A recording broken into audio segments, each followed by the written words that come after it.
Hello sir start कर दूं?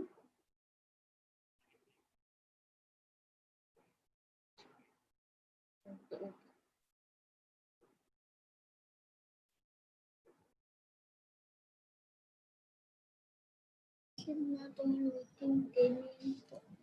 Hello. Hello, can you hear me?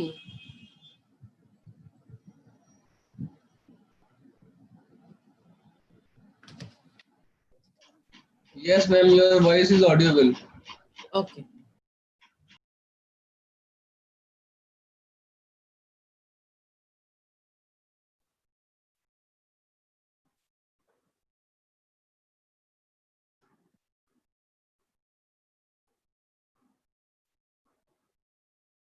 Hello, I'm audible, sir? Amit, sir?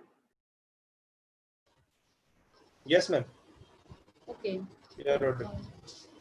Okay, a very good morning to all of you, and welcome to the third day of the International FDP, organized by Rajkumar Goyal Institute of Technology, Ghaziabad. The topic of today's first session is Deep Learning for Emerging Technologies. So I would like to introduce our speaker for this session, Dr. Celia Shehnaz. Welcome you, ma'am. So it gives me an immense pleasure to introduce Dr. Celia Shehnaz. She received her PhD degree from Concordia University, Canada, 2009, and currently a professor, Department of Electrical and Electronics, Bangladesh University of Engineering and Technology, Bangladesh. She is also chair uh, IEEE Bangladesh section and petition candidate for 21-22 IEEE region 10 director-elect.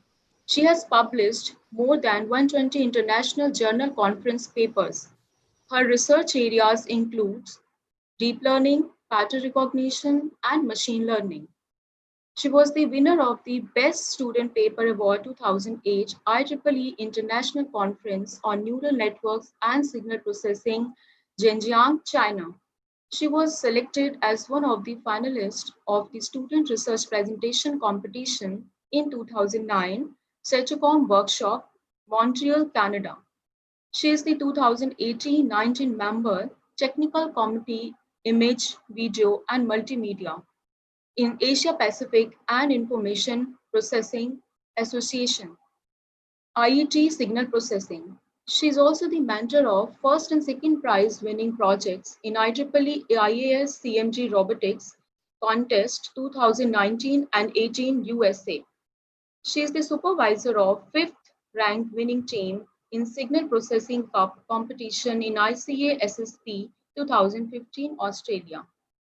So, without any further delay, I would like to invite Dr. Celia Shehnaz to begin with today's session.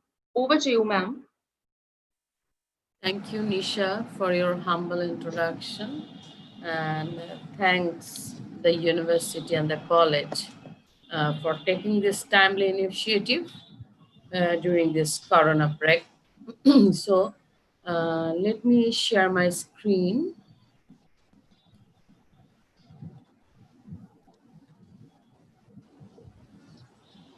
Can you see it, right? Is it visible?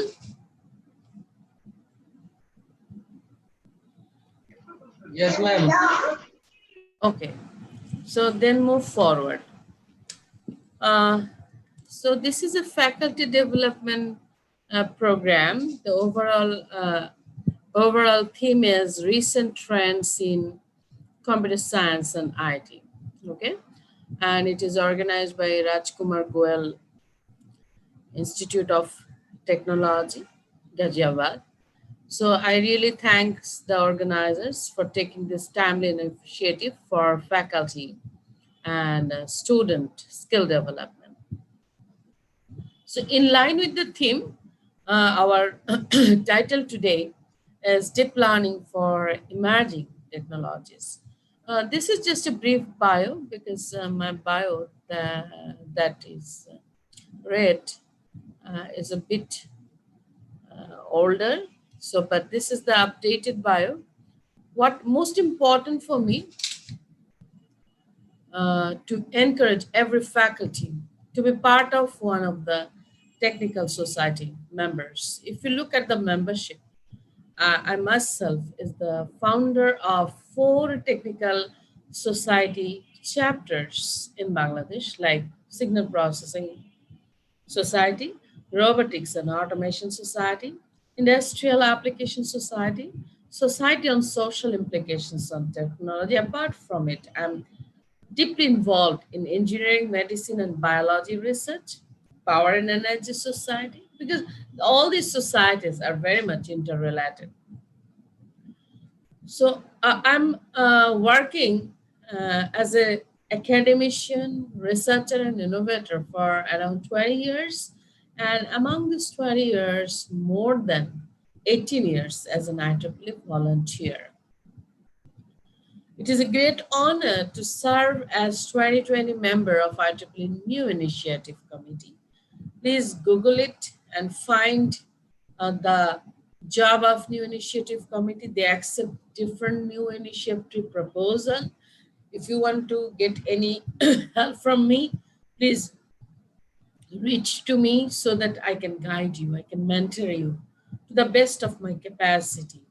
So I was the founder of SIDE Group, Special Interest Group of Humanitarian Technology in Bangladesh section. And I also served as a communications chair of Global Site Steering Committee for 2 years. For 2020, I'm serving as a chair of Women in Site Working Group. Due to my deep involvement in signal processing, I'm serving 22 member IEEE Signal Processing Women in Signal Processing Committee, 2020 member of IEEE Women in Engineering Senior Member Elevation Drive, because many of us, we have 10 years experience, but we really don't know how to apply for senior membership.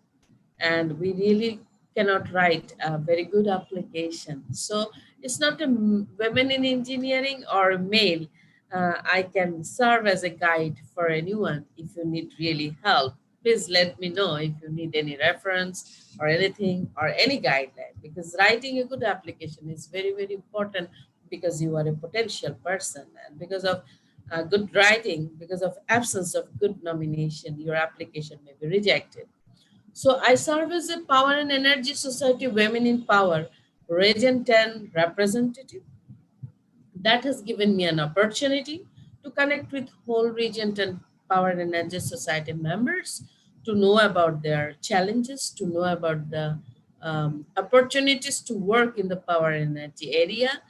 I served as a Global Women in Engineering Workshop Committee Chair, and under that, I had the opportunity to conduct and coordinate 25 workshops in 10 IEEE regions, because in the whole world. It was a great honor for me. I served as a Women in Engineering Chair of whole Asia Pacific. Currently, I'm serving as a chair of IEEE Bangladesh section, as said by our introducer, the first female chair in, I should say, the 25 years history of IEEE Bangladesh section. So it's a great honor to be here along with us, along with all of you here in this morning. In my research, in my every step, I really believe on power of networking and innovative ideas. You can see, you can apply this in your research. It is a Power and Energy Society Day celebration, and another is IEEE Day celebration by Women in Engineering Group. We have created, I led a human chain of students, human chain of PhD scholars, human chain of young professional, women in engineering, industry member, entrepreneurs, our chairs, our advisors. You know, we are all technically skilled people, but we remain bonded for the whole life. So this is important for your research collaboration, for everything. You really need to create a human chain. It is not just a display, it is a very strong sense of networking. And it can generate many innovative ideas when you talk in a networking group. It is very important to exchange the views to good quality research. So After we did it and posted it in the social media, both the photos and uh, became viral, and everybody liked it. So whenever I start my research, I really guide my students that how to relate your work with one of the sustainable development goals. Okay, UN sustainable development goals, SDG. We have many sustainable development goals like no poverty, zero hunger, good health and well-being, quality education, gender equality, different. But if we cannot connect our research to the one of the sustainable development goals, then we cannot really uh, guarantee that our research and innovation is uh, is for privileged people or for billions of underprivileged people who are lying at the bottom of the pyramid. So this is very important point. So we are academician. We really focus on our promotion, and we really try to write high impact journal papers, sub publish it. But in our research, in our journal, we never try to write what is the impact of our research in the local community. Many people think whenever the term local comes, it is a very low level research. No. When you are trying to develop something and that is applicable, sustainable, scalable for many people, not for Bangladesh. I cannot develop a technology just for Bangladesh. I have to develop because our problems are unique. India, Pakistan, Sri Lanka, China, our problems are same. So we should provide a solution that is applicable, implementable to everyone, to everywhere. So this is very important for creating a sustainable, scalable, and impactful research. I request everyone here to visit my Google Scholar citation. You just write Celia Shanaj, Google Scholar citations. I really humbly request you to look at the graph from 2013 to 2020, and we are at the middle of 2020. So the graph says that every year the citations, almost every year, the citations are increasing. That gives a hope that no matter your limitations are, no matter the less funding opportunities you have, if you have drive and if you have motivation, you can do impactful research as stipulated by my Google Scholar citation. That means it is cited by others, it is useful to others. And look at my one paper. Uh, I really want to go to the next slide.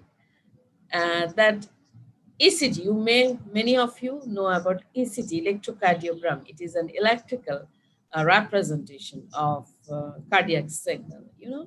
We collect ECG from leads, and while collecting it, what happens? There are noises. So removing noise from electrocardiogram signal is of huge importance because after denoising, you will be able to use that signal for arrhythmia detection, for driver drowsiness detection, to set an alarm in the highway. These are the impactful research you really need to tackle the social problems. So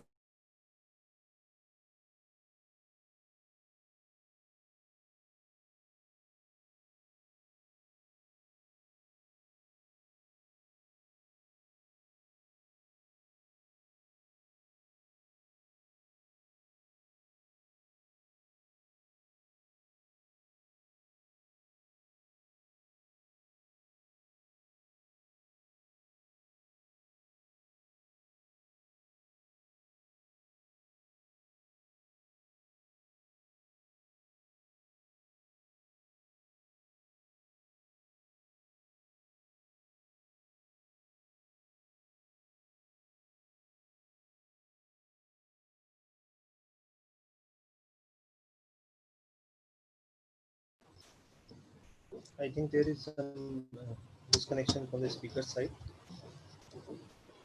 Please wait.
Can you hear me?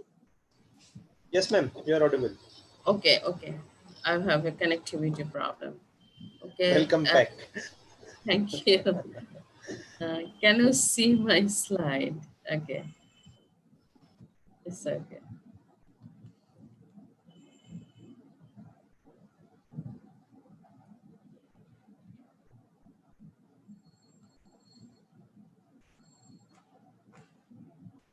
Yes, and now full screen. Yes, thank you for the patience. So actually, that's why if you look at the citation, although we published in 2012, even in 2020, and we are at the mid of 2020, people are citing it. That means it is a very useful research and it is useful to others. I request you to read the papers and cite it, and if possible, use it in your research. And if you need any help, please try to collaborate with me. Another important uh, research is bilirubin level quantification and jaundice detection. Think about a neonatal or a small baby. You have to inject, you have to take blood, and you have to follow an invasive technique to find the jaundice and to find the bilirubin level quantification. Okay, so And majority of the cases in our regions, India, Bangladesh, Pakistan, Sri Lanka, we do not have expert nurses compared to our number of patients. So we cannot radically change the number of expert nurse overnight. So what we can do within the existing technology, within the existing infrastructure, we can develop a technology that will avoid the injuries, rashes, and other complications.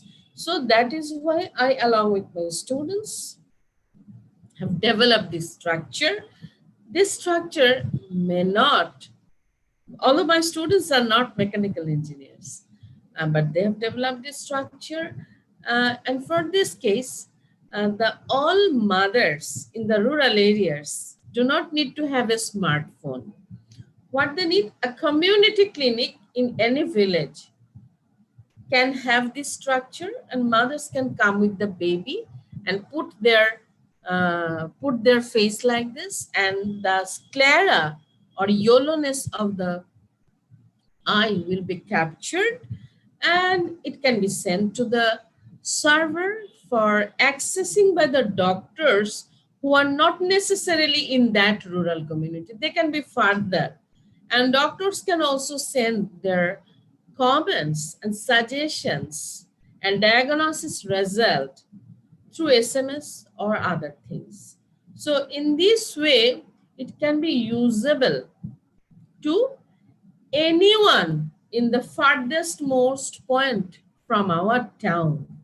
In this way, we can reach technology to everywhere by this non-invasive technique. This is portable and this is also cheap. But think about the painful invasive technique for determining a bilirubin level and jaundice. And here we have applied, for sclera image processing, we have applied machine learning and deep learning techniques. So different type of segmentation, different types of denoising, and then types of feature extraction, then classification. So we have applied the high level knowledge of machine learning and deep learning here to solve such problem, real life problems for which we are suffering, but we do not have a solution to provide benefit or technology expertise to any person who can access this technology. And it will also create a collaboration between medical doctors and engineers, because it is really less in our countries. If we do such collaboration, our ranking of different university ranking will be automatically increased. I work with, along with my team, I work with Bangladesh Deaf Association. You know, they cannot speak, they cannot hear. And we always tell them deaf and dumb community, we tell them disabled people, but I don't want to call them disabled people. I want to call them differently abled people. How you will make them differently abled? By using your knowledge, your technology. And there are a lot of sign language for the deaf community, but they are in English, but we are not English, native English speakers. And Ghaziabad people and India is so diverse. They don't speak the same language also. So if we apply sign language alphabet recognition in English, it will not come to the use of our local community. That's why my students have developed Bengali. This is my mother tongue. Bengali Sign Language Alphabet Recognition for the deaf and dumb community, where we have applied emerging technologies like deep learning techniques, VGG16 neural network, and you have received a very good result. For both bilirubin estimation and for this sign language, I request you to search IEEE Explore. You can get the whole paper, and we can collaborate with you that how we can develop this sign language alphabet recognition system in your language. So that gives up many new avenues. So while we are giving a presentation, it's not should be a presentation. It should be a networking. It should be a open up new opportunities for who is speaking and who is listening. Okay, always try to do. Today, I will focus more on particular applications, biomedical applications, because biomedical research is part of emerging research, and there are a lot of musculoskeletal radiograph and abnormality exist, and we really want to focus on abnormality detection in musculoskeletal radiographs, where we have applied the capsule network. Okay, it's a deep neural network, but what is the motivation of the work? There are 1.7 billion people having musculoskeletal abnormalities, but doctors detect it by seeing the radiographs only. So what we want to do, we want to develop an automatic detection system that will help the doctors. And why capsule network? Because there are conventional, there are deep neural network like CNN, convolutional neural network, and there are a lot of limitations of CNN. So we wanted to investigate the capacity of CAPSNet in detecting musculoskeletal abnormality. We want to know what are the limitations of CNN so that we can overcome those problems through CAPSNet. Though there are poor translational invariants and we lose information.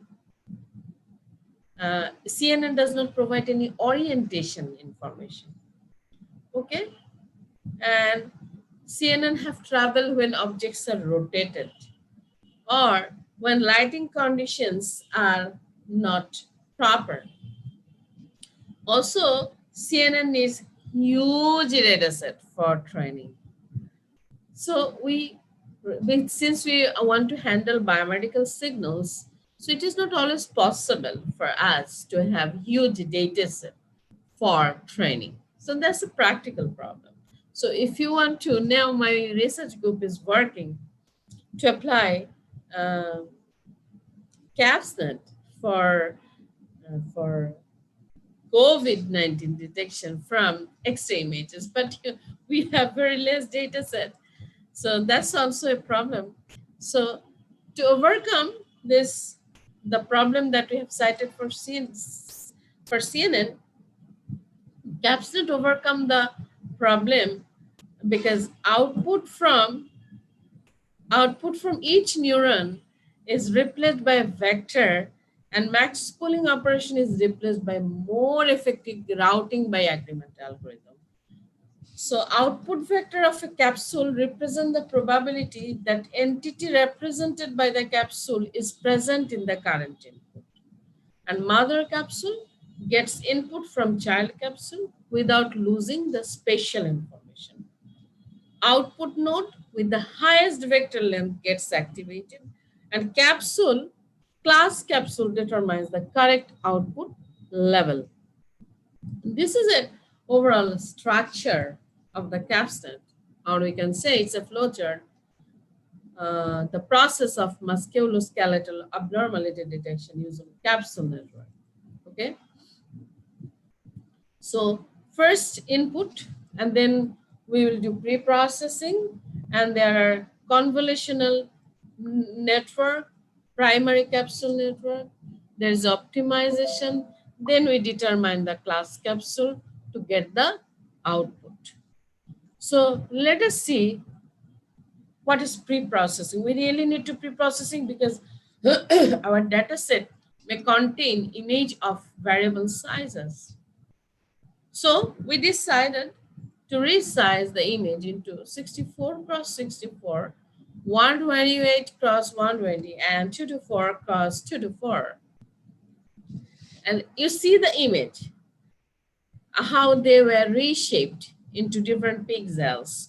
Now I will show you some real data A is the image size of 64 cross 64. B is image size of 128 cross 128.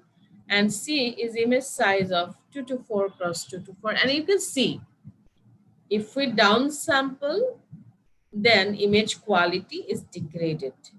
And if we increase the pixel size, more features are included and it becomes more clear. The features are more preserved. Okay.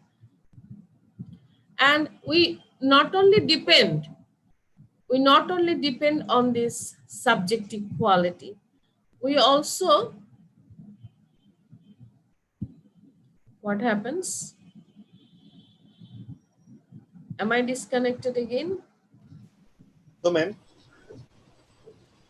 So No, ma'am. Your voice is audible and slides are also visible. slides are also there. Okay. Okay. So you can see, right? So our it is important to have some objective evaluation, like in terms of accuracy. If you see the training and validation accuracy of 54 plus 54, 54 cross 54, uh, and 64 cross 64, 128 cross 128, and 224 cross 224 size, image, and training and testing validation accuracy, you can see that accuracy increases when we increase the pixel size. And we not only depend on this accuracy, we depend on blind image spatial quality evaluator, BRICS, and naturalness image quality evaluator, NIC scores. And both the scores indicates that lower the scores are, better the features preserved. Okay, so we can see for BRIC score and NIC score, for 64 cross 64, 128 cross 128, and 224 cross 224. In case of 224 cross 224, both the BRIC score and NIC score are lower. So that means we have a rationale to choose 224 cross 224 as a resized image to start the proposed structure of CAPSNet. In the proposed structure of CAPSNet, convolution layer 1 has 256 9 cross 9 convolutional kernels with stride of 1, and ReLU is used as activation function. Convolutional capsule layer, after that, 32 channels of convolutional 8D capsules. Primary capsule has 32 cross 104 cross 104 capsule output. Finally, the class capsule. Class capsule includes 2 capsules and each capsule has a dimension of 2. Let us see it in pictorial representation. Once we start with the pre-processed image, we go to convolution 1 where there are ReLU 1 and stride 1, and then convolutional class capsule. And by applying routing by agreement algorithm, we get the class capsule to whether it is normal or abnormal. Okay, and this is the description of the database. We really need to know what standard data we are using, whether it is leveled or unleveled. So our first image is showing an abnormal input. You look at the image, and second image shows the normal input. So we have to find that whether the image in test is normal or abnormal, and we are using Mura dataset for it that's containing a big data. 14,656 images, but among them, 8,914 images are normal and 5,715 images are abnormal. So we do not have much data imbalance. That means our normal images are not very high compared to our abnormal images. Now see, comparison by varying routing by agreement algorithm. Actually, routing by agreement algorithm is important because input from lower level capsule will send to the higher level capsule that agrees with the input. That is called the agreement. So we have plotted training and validation accuracy. Training is black, validation is red. For and with respect to number of routing in the x-axis, and we have plotted it for finger, elbow, hand, humerus, forearm, shoulder, and wrist. We can see that if we improve the number of routing, increase the number of routing, accuracy increases. But for few cases like E and F, what happens if we try to increase the routing more than 4, there is an overfitting problem occurs. So to avoid overfitting, we have decided to take 4 routing. This is another justification. Now, we finished the proposed methodology. Now we have to know that how the proposed capsule network is effective for musculoskeletal abnormality detection. So we determine it by Cohen-Kappa statistic score. It is more useful in healthcare studies. It means the inter-rater agreement for qualitative or categorical items. So if you look at the table in the left side for different images of Mura dataset using the conventional DenseNet like CNN, we can see the average kappa score is 70.5%. But if you look at the table in the right side, for same number of images of the Mura dataset using CapSNet, we can see average kappa score is 80.115%. Now see the graph, the same results, x-axis different types of images, y-axis kappa score, green represent CapSNet, blue represents DenseNet, and we claimed that the proposed CapSNet architecture provides almost 10% better kappa score than the 169 layers of DenseNet while using 50% less training data. It is a huge claim for all of us. Now, result.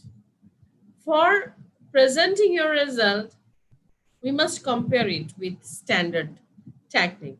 We have given the paper which is available for our comparison, and we have plotted here training and testing accuracy for all images. Okay, so just look at the accuracy and then we are going to the next page. Here is the accuracy of the proposed CapSNet using the 4 routing and in Mura dataset for the same number of images. You can see the both training and testing accuracy compared to the comparison paper. Our training and testing accuracies are higher. Okay, so this is another important understanding because it is a network, is a model, it may have some errors. Okay, so that's why we really need to find the loss versus accuracy curve. So loss accuracy curve with respect to different iterations. So blue one, red one is the accuracy of the CapSNet. Black one is the loss of the CapSNet. Blue one is the accuracy of the DenseNet. And purple one is the loss of the DenseNet. And we have plotted it for all types of images in the dataset. We can see the DenseNet provides higher accuracy compared to the DenseNet, whereas it also provides lower loss compared to the loss of the DenseNet. This is a very important claim that we have a better loss accuracy curve with higher accuracy and lower loss. So this is the outcome. You will be amazed to know that this work is a work of 3 generations. My undergraduate thesis student, myself and my PhD supervisors. One of the supervisors are fellow of IEEE from Concordia University, Montreal, Canada. So this is the type of collaboration I really continue, and it is published in IEEE Access in 2019. And remember that it is a undergraduate thesis work. I really request you to read the papers and cite it, use it, and also come back to me for any possible collaboration. So actually, I'm focusing on now in another problem. Many of the rural community women and children are suffering from skin cancer, but you know, they don't feel, they don't feel to what I should say. They don't feel to treat it. No awareness. Okay, they don't have any awareness, and usually doctors, what they do, they see the images and they try to find out what type of cancer it is. Okay, but for our case, what we want to propose, from the digital images of this image of the skin cancers, we can automatically apply the deep learning techniques to find what type of cancer it is, so that it can be transferred into apps, and doctors can easily detect what type of cancer it is using our algorithm, using our apps or our method. So this is the data set, ham 10,000. We have total images of 10,015. And previously we handled two class problem, normal or abnormal in case of musculoskeletal abnormal. But this time it is a huge problem because you can see there are 7 classes: dermatofibrosis, vascular leso, and you can see last the melanoma. The highest number of images are from melanoma because majority of the people are suffering from melanoma. But that's a huge data imbalance. No network will work properly if there are more number of images in one class. Okay, because then when other class will come as a test image, then they will try to detect it as melanoma because there are a lot of images from melanoma. So this class imbalance problem can be overcome by data augmentation that we have applied using the augmentation library, like types of augmentation: zoom, flip left, right, flip top, bottom, rotate, random distortion, skew, with different probabilities we have used to overcome this data imbalance. So this is the overall structure. The transfer learning will take the input, we will do the convolutional base, and from the convolutional base we'll take the features, and we will send it to the classifier. It's a kind of transfer learning to get the decision. It is an architecture of a model based method based on CNN. There are different strategies we must follow, fine-tune strategies. Strategy 1, train the entire model. Strategy 2, train some layers and leave others frozen. Frozen are shown by white. And strategy 3, freeze the convolutional base. Yes. So my question is, when we will apply such fine strategies? Because there are 3 strategies. So if large data set, our data set available to us large and different from the pre-trained models data set, then we will go for the first quadrant. That is, train the entire model. When large data set and similar to the pre-trained model data set, then we'll train some layers and leave others frozen. When the small data set and different from the pre-trained models data set, train some layers and leave others frozen. When there are small data set and similar to the pre-trained models data set, then we'll freeze the convolutional base. This knowledge is very important to get and to reach to the goals. These are the applied models that we have applied actually: Inception V3, VGG 16, VGG 19, Resonant 50. And we have also applied conventional features, because there are a lot of features not necessarily they are employed in skin cancer diagnosis from digital images. That's why we have implemented them also, to know where we are standing. This is a typical model architecture for Inception V3. The color code shows your yellow convolution layer, blue average pool, green max pool, red concatenation, a purple dropout, pink fully connected layer, another purple, bright purple is softmax. And you can see the input and output from which dimension to which dimension we are getting the output. So this is typical model architecture for your better understanding.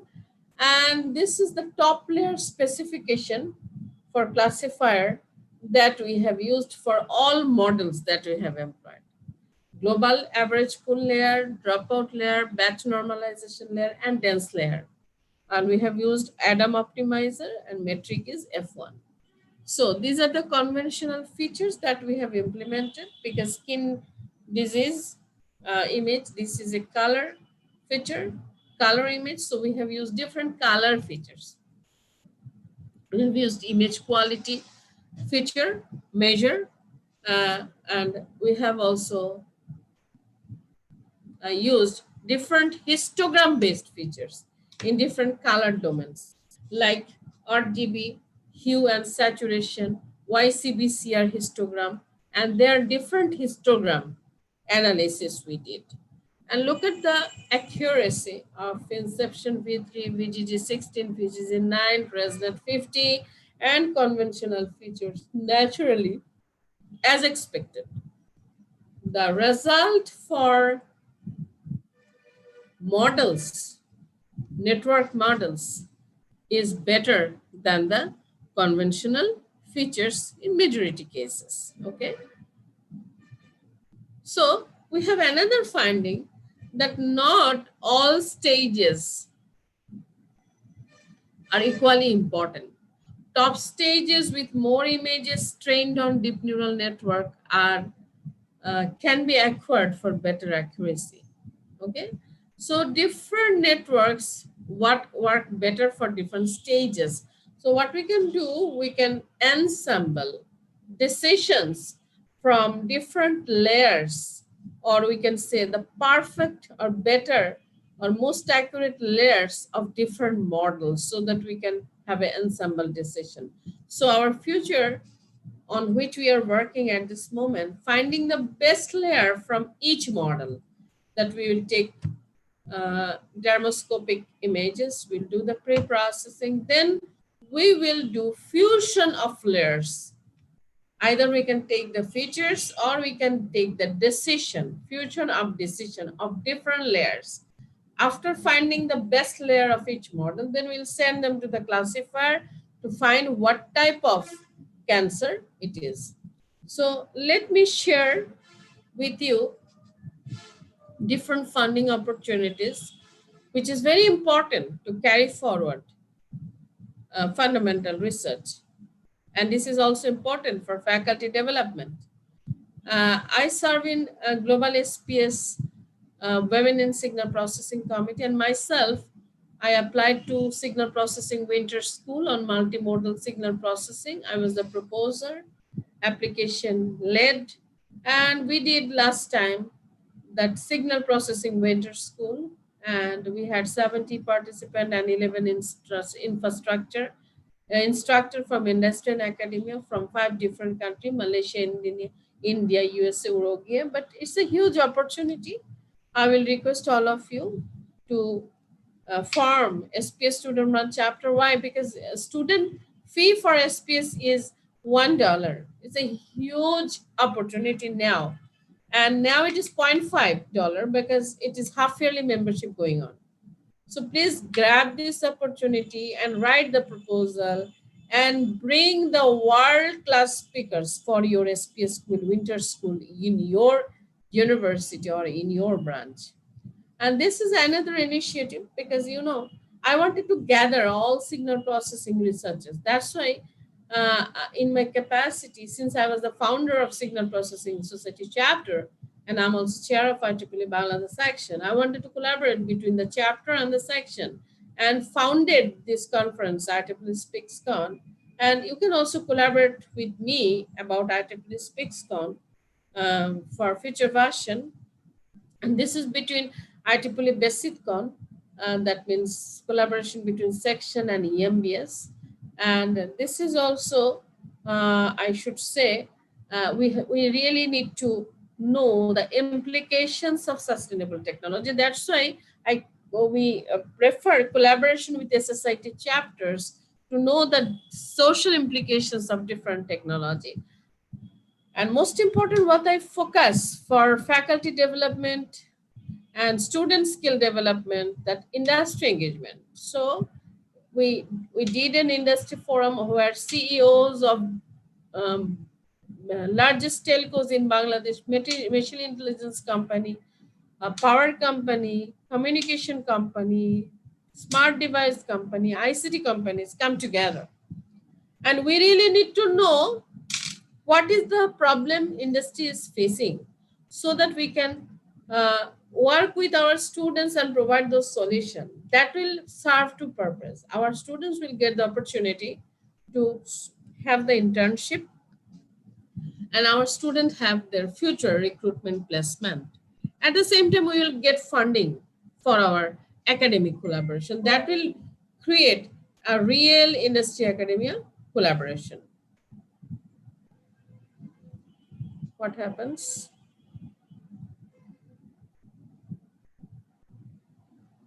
Yes. And it is very important for faculty development that we have to think technical, research, and innovation scope of women.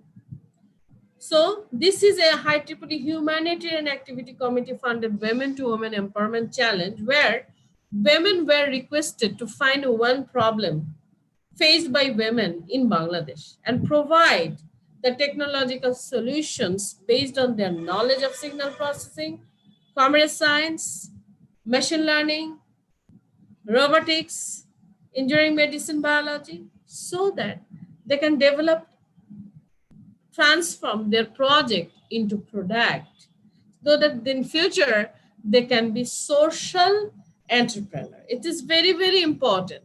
And we have really trained them through our mentors, through our entrepreneurs, and we have connected them to one sponsor so that they can transform their project idea. They can transform their project idea into product. Okay, and let me share some of my hours that I have received from my professional, technical, and IEEE activity. 2013 Women in Engineering Professional Volunteer Award from Asia Pacific, Region 10. 2015 Women in Engineering Inspiring Member Award from Global Women in Engineering, that's from the whole world. And 2016 MGA, Member Geographics Activities Board of IEEE, that is MGA Leadership Award.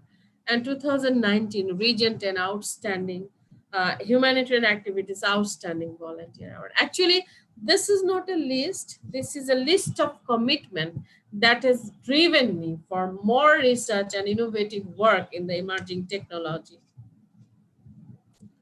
So this is the award in 2013 that I have received from Toshio Fukuda, who was the Region 10 director that time, and now he is IEEE president. And if you follow Region 10 newsletter, you can find this history and you can get connected to the facts. So I also wanted to mention that the Women in Engineering professional group that I have founded in Bangladesh after returning from my PhD, that became the best in the whole Asia Pacific. and that became the best in the whole world. Not only that, the Women in Engineering student branch that I serve, where I serve as a faculty advisor, that became best in Region 10 and that became best in the whole world. So it indicates that if you do meaningful technical, professional, and research activities, your actions will be spoken. And if you can lead a group as a faculty, it is also important.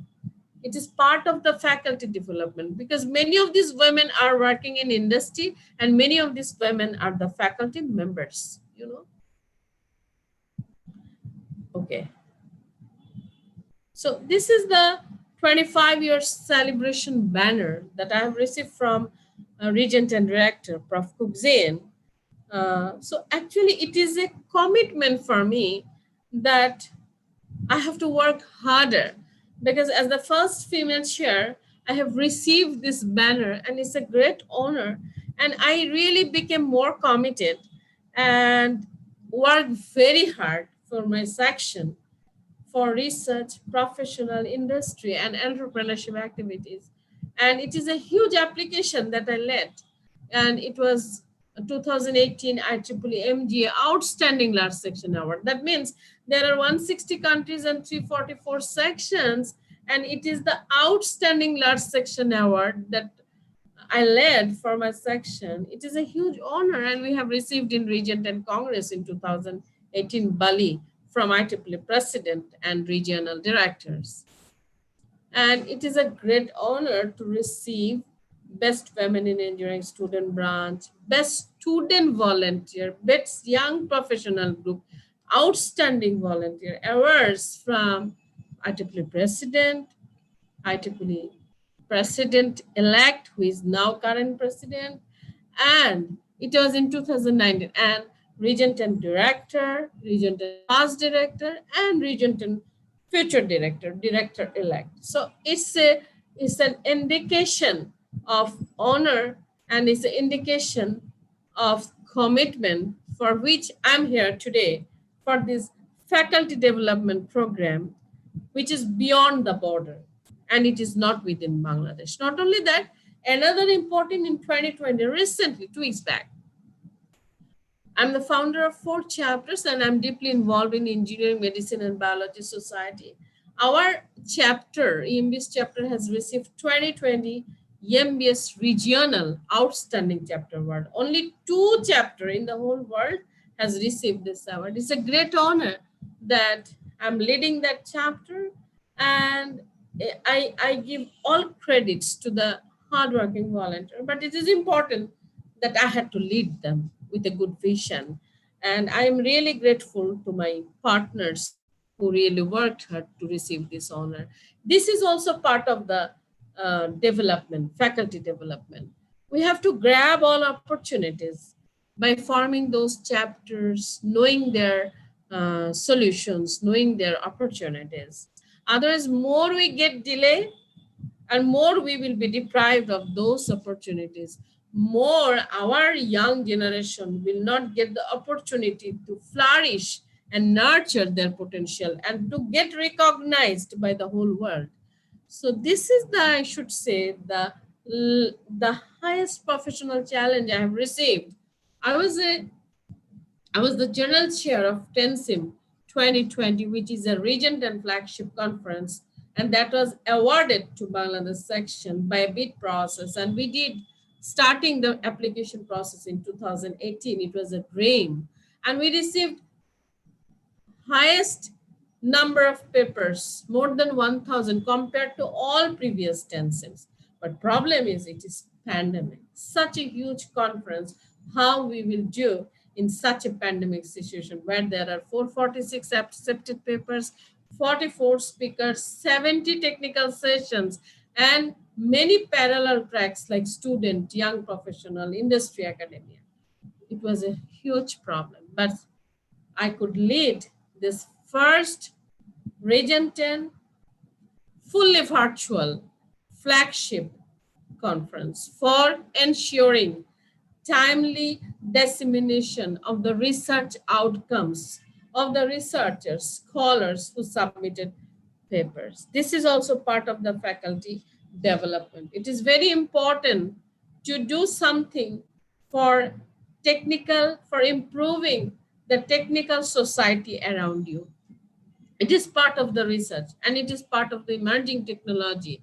You cannot just write papers, we have to disseminate it. Just after 10 sim, I felt that what a challenging job we have done.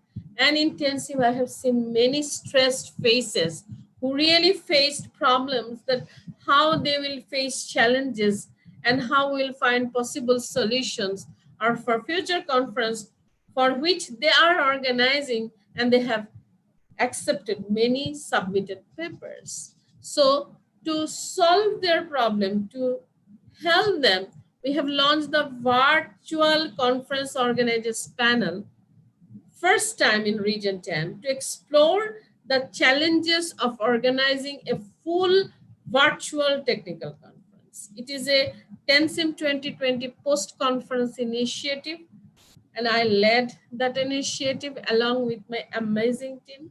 And we really could give some tips, some training, or share some ideas to many researchers and conference organizers in Region 10, so that they can get help to organize a full virtual technical conference with respect to traditional face-to-face technical conference. If you need any help, if any of your friends need any help, please feel free to reach to me.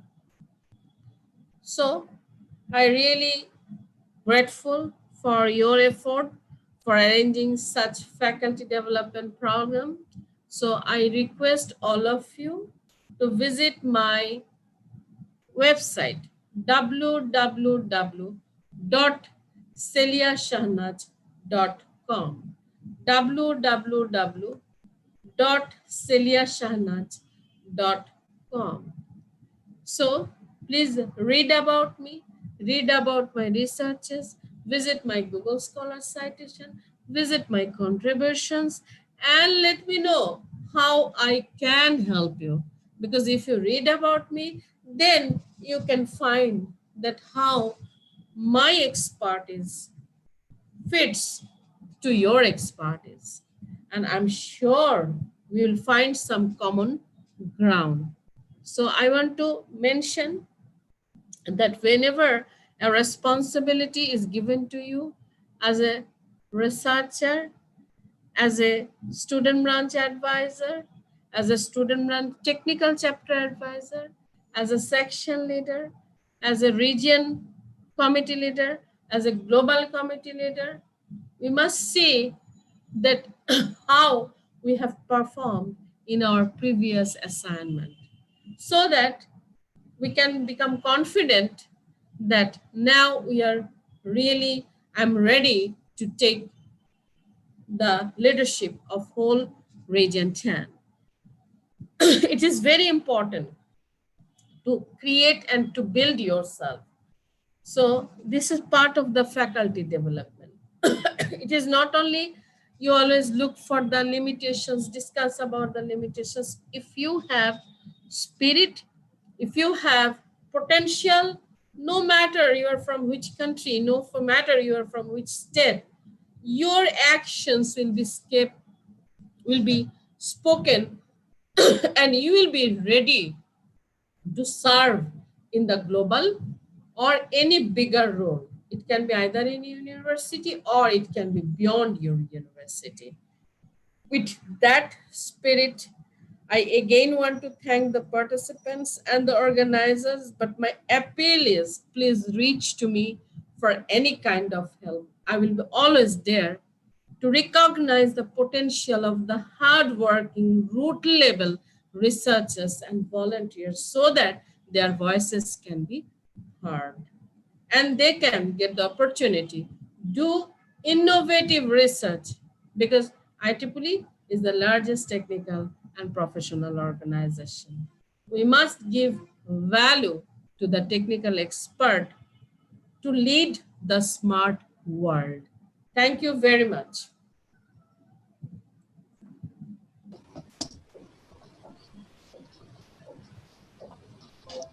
Thank you so much, Celia ma'am. You're most welcome. Thank you. If you have any question, you can write in the Any chat box. I will be happy to answer. if any query is there from the participant side, you can write in the chat box. One question is there: how to participate in IEEE volunteership? Mohammad Mehtab Alam. Okay. If you are an IEEE member, now the half yearly membership going on. You know, if you are a graduate student, now it is 13.5 US dollar. And if you are a professional member, it is 39 US dollar. Just check in the IEEE website. Please grab the opportunity. You know, it is a half yearly membership fee time going on. You know, don't delay your opportunities. What I do, I actually for my students, I tell, give your friend who is not an IEEE member as a birthday gift, the IEEE membership fee as a birthday gift, because we always celebrate with big cakes and going to the parties. That's okay, but sometimes you give a gift of IEEE, because during Christmas we have received emails from IEEE. The best gift in Christmas is the giving IEEE membership fee to your friends, colleagues. So that's why I will encourage you. And for me, I usually have a very simple life, okay? And I prefer to buy one less dress per year to cover my membership fees, because it is adding value to my life, right? And there is no limit of buying good dresses, buying good cars, but adding value to your life, being part of the such a great organization. Because if you don't become the part, it is natural you will not get such opportunities. But I can sure, because many of the participants here may be IEEE, not IEEE members, but it is your time to be IEEE member, and grab the opportunities, research fundings, travel grants, competition funding, and most important, you can connect with the scholars around the world, yeah, who are publishing IEEE transactions. And this is important. That will raise your goal, you know, and that will, you can have opportunity to push yourself to have nurture your potential to the full extent. So please write just IEEE membership, you'll get it. Half yearly fees. So my appeal, everyone, that please try to be a member. Thank you. Uh, how can someone in Africa join such volunteer? One Oh, another very, question is there. very easy. IEEE has 10 IEEE region. We are now riding in the Asia Pacific, right? Asia Pacific means India, Bangladesh, Sri Lanka, Pakistan, China, Japan, New Zealand, Indonesia. Then what if Indonesia, Singapore, Malaysia, Taiwan, Australia, New Zealand? These are Asia Pacific. This is called Region 10. Africa is under IEEE Region 8. Africa, Europe, and those are under IEEE Region 8. Whole America is from Region 1 to Region 6. And Canada is Region 7. And South America, Region 9. You cannot go any place where there is no IEEE. So it doesn't matter. Whenever you do, you become part of the global organization, but you have to serve the local community. It is a global network for developing the local community. Thank you. One another question is there from Sudhi. Madam, I am working on IoT and using machine learning algorithm. I'm totally new in this field. So I am making database on fire images around 10K. So which algorithm I should choose for better accuracy and prediction? Oh, it is Please. what image, what database? I missed it. What type of database? Let me see the chat box. Database of fire images. Yes, database of fire images. Fire detection, right? From the smoke. It's okay. Yes. Which algorithm? Any deep learning algorithm you can apply, okay, and find the effectiveness, the way we find the effectiveness of CAPSNet, right? Because it's a 2D, any algorithm that is applied to any image, because there will be color variation. Since there is a color variation, like skin disease, sometimes the affected areas have a completely different color of the pixels. Others are also having different colors. So in the fire also there will be color variation, and you can apply any deep learning algorithm, but you have to find which model is more effective in terms of different statistical measure. Okay, just search that CNN, and then adversarial neural network, the capsule network. There are a lot of network, and there are a lot of models I already showed. Thank you. From Anjali, there is a question. Can deep learning be used in detecting uric acid, and how? Deep learning can be used for Deep, can deep learning be used in detecting uric acid? uric acid. Uric acid. Uric acid is a liquid, right? Yeah, yeah. That that can be found in the human body also. I think uh, uh, for a liquid, we are not proposing anything for a liquid, right? We are proposing for one-dimensional signal like heart signal, ECG signal, two-dimensional signal like image signal, three-dimensional signal like a video signal, right? We didn't propose anything for liquid uric acid. But what I want to say that another type, say oil spill. Have you heard about the oil spill in the sea area? When the oil rigs are destroyed, some oils are spreaded in the sea area, then those wells created suspension on the sea area. Then if you take the image, then that image can be used to find the how much deep that oil has reached, so that we can protect our marine life. In that case, those effect of liquid on the image, and from the captured image we can apply deep learning. But I'm not sure what you wanted to mean by something to apply to uric acid. Maybe you can rephrase your ideas and come back to me. Thank you. Sometimes it shows 100% accuracy, which leads overfitting problem. How should I overcome this problem? Any technique is there? Yes, actually, then you have to look into the structures, and that means your training and testing is not accurate. Why it reaches to 100%? Because people have the tendency to do more template template more, testing less. So if there are more version of Celia Shahnaz in the template, and as a test, if a different Celia Shahnaz comes, then there is a high probability that Celia Shahnaz will be detected rather than Dr. Amit. Because more template of Celia Shahnaz are given, and more less test images are given. That is another reason of having 100% accuracy. So it should be opposite. Less template, more training. Then you will not face such problem like homeopathy. What I understand. Majority cases, people do the just opposite. And that's why it will give us an idea that we are achieving 100% accuracy. No. You have to impose in the computer science and machine learning problem, you have to impose more challenge to yourself. That means less training, more testing. Any testing image can come, but your less template should be available to you. Hopefully it will help you. Anjali is asking how to start learning deep learning.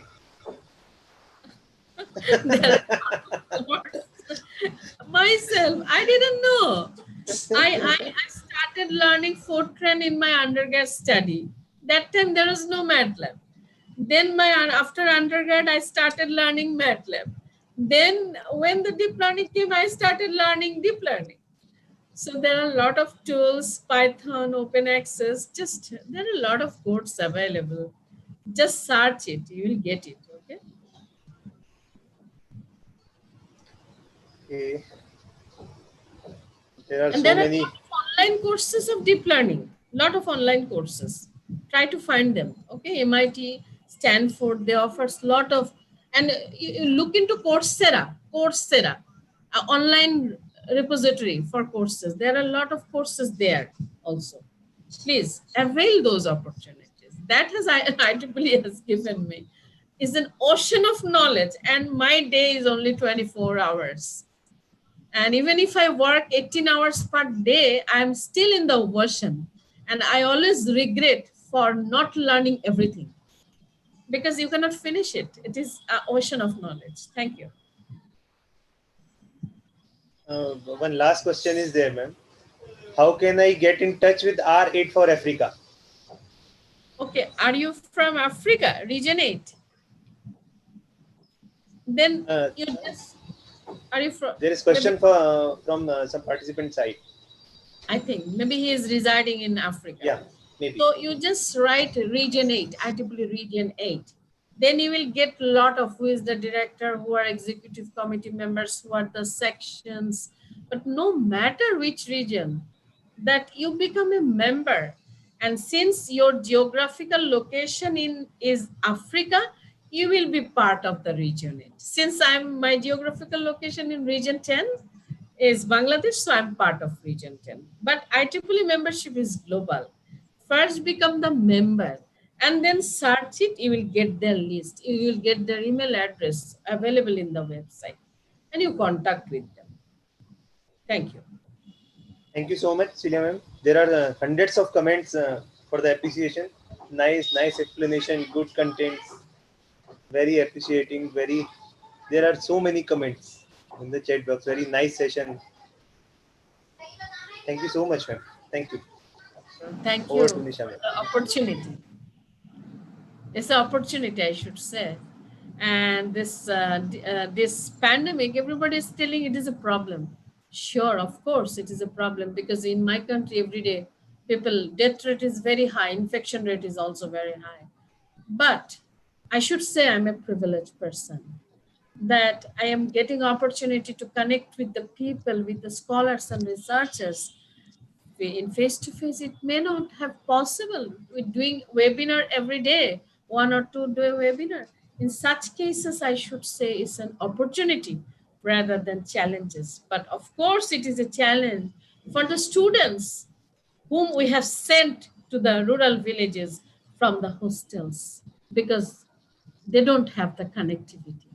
This is our time to talk with the policymakers to ensure that how this online faculty development program can be available to those students who are facing with poor connectivity. This is our time to think about that issue also.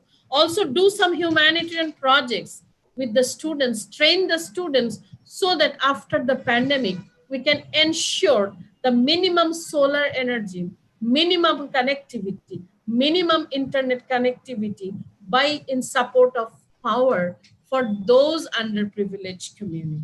It is also our time to think about it, that how we develop the resources for those underserved community who are not using Zoom at this moment and getting the facility to listen to the world-class speakers. Thank you. Thank you so much. So much, ma'am. Thank you. Thank you, ma'am. Firstly, I'm really inspired by your achievements and awards, ma'am. It was really a great learning, ma'am. So, on the behalf of Rajkumar Goyal Institute of Technology and the entire supporting team, our participants, and on my own behalf, I extend a very hearty vote of thanks to Dr. Celia Shehnaz for gracing this faculty development program and sharing with us your findings and opinions today on deep learning and emerging technologies. I also wish to express my gratitude to Dr. Celia Shehnaz. We are grateful for the time and effort you took to share your thoughts and experiences, ma'am. Thank you so much, ma'am.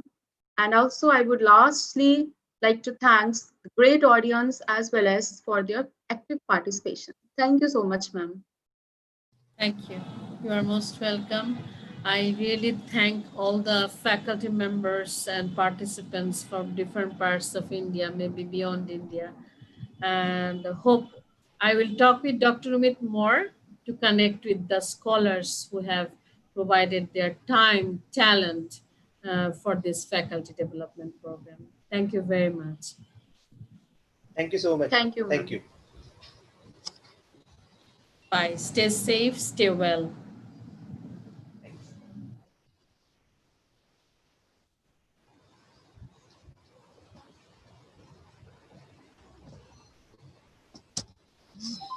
Yes, Nisha ma'am,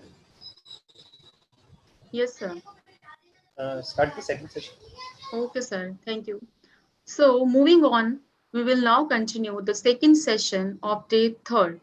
The topic of the session is recent technologies, artificial intelligence based big data analytics using IoT and cloud computing. So, to begin this, I would like to introduce our speaker for today, Dr. Mansaf Alam. I pardon.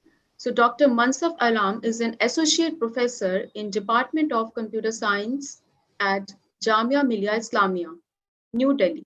He is awarded with Vishvesvaraya Young Faculty Research Fellow (DITI) by Government of India. He has been Security Advisor, Jamia Millia Islamia, New Delhi, July 18 to 19. He also served as Deputy Proctor, Jamia Millia Islamia, New Delhi, June 17 to July 19, and Deputy Director, IQAC, Jamia Millia, New Delhi, from Feb 2016 to September 2019. He is also Deputy Director, Innovation Center, Jamia Millia Islamia, New Delhi, since 2017, where he has published several books, research articles, and reputed international journals. He served as reviewer of various journals of international repute like Science, published by Elsevier Science. He is also a member of program committee of various reputed international conferences. He is editorial board of some reputed international journal in computer science. So he has successfully completed several minor and major research projects for Government of India. So without any further delay, I would like to invite Dr. Mansa Alam to begin with today's session. Over to you, sir. Dr. Mansaf Alam sir. Yeah, Welcome sir. Welcome. thank you, thank you. Good morning to everyone. Good morning sir. Okay, friend, today topic is recent technology, inter- artificial intelligence based data analytics using cloud computing and the IoT. Friend, we know right now so many technology coming in the real world, but how these all technology can be combined together to give the birth of new life, new work. So, friend, in this talk, I will discuss AI based big data analytics, cloud computing, and IoT. You know, artificial intelligence is the oldest concept, but right now, people are using most frequently. Artificial intelligence technology can be used almost everywhere right now. Let us see three technology: big data analytics. Before it, people were using the traditional data analytics. We'll see why big data analytics is required. Another technology, cloud computing. Huge amount of processing capacity is required, huge amount of memory is required to store huge amount of data. So this cloud computing will be helpful in doing that. Another technology, that is the Internet of Things. Most of the people are working right now. We are here doing in a practical way. So what are the relationship among these three technology, and how AI accelerate, give the motion in these all technology: big data, analytics, cloud computing, and the IoT. IoT is a source of data. In coming future, everything will be connected with the internet, so huge amount of data will be generated. If huge amount of data are generated, so there will be a problem.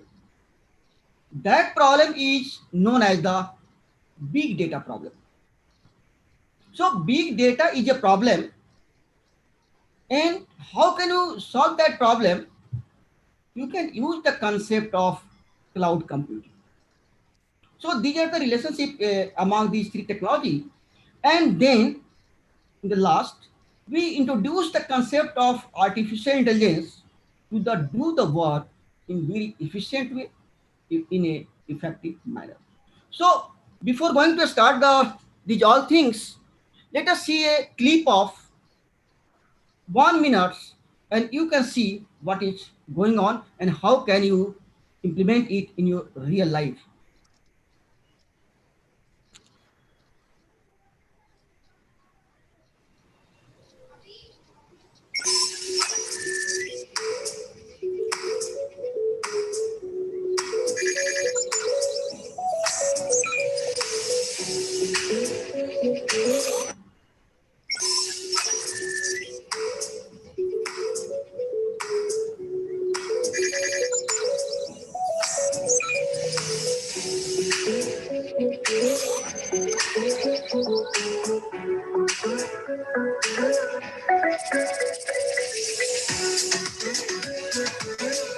Are you view my video? Video is visible? Sir, your Yes, video is sir. not visible. Okay, okay. Please.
Okay, friend.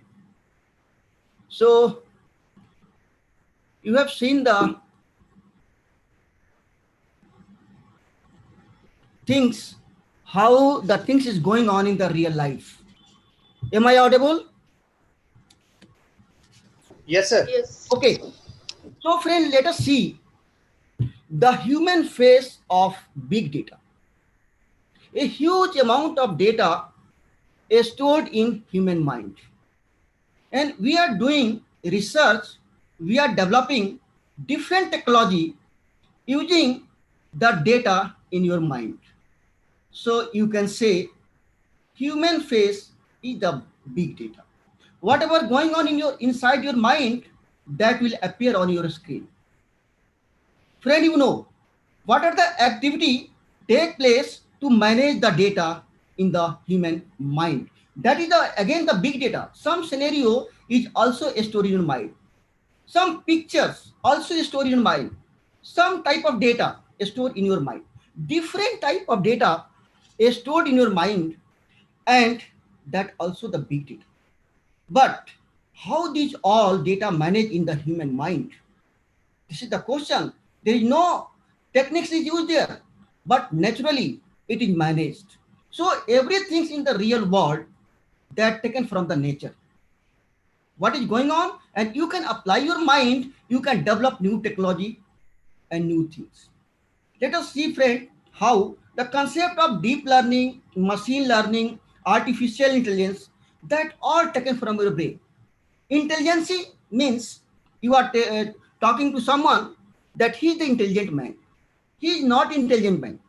And how can you differentiate the person having the huge amount of data in his or her mind? According to that data, they are manipulated and react accordingly. If you don't have a knowledge of a particular subject, you are not able to speak anything. And you are also not able to take the decision. As you are taking various data, you are applying the deep learning, machine learning, taking the decision for predicting the things. But your mind, if you have a more data, more knowledge, more informations, then you can take the good decision. That means you are going to apply your mind. Some situations happen in the future that is just stored in the mind. When new problems arises in front of you, you will recall the past and then take the action. That is the intelligence. But this concept can be implemented in the real life problems, going to give the intelligence to your machine, your devices. In 2-3 minutes, I will explain how this data is stored in your brain and how it is managed. Friend, you know how your brain work here. You are going to see the movie. After 3 hours, you will remember the whole story. But even in a classroom, for 1 and 30 minutes after coming from the class, anyone are asking, what have you learned there? Some students tell, nothing, I did not get anything. Same mind, in watching the movie, they are remembering whole things of 3 hours, but in a class, not remembering anything. This is the why it's happened.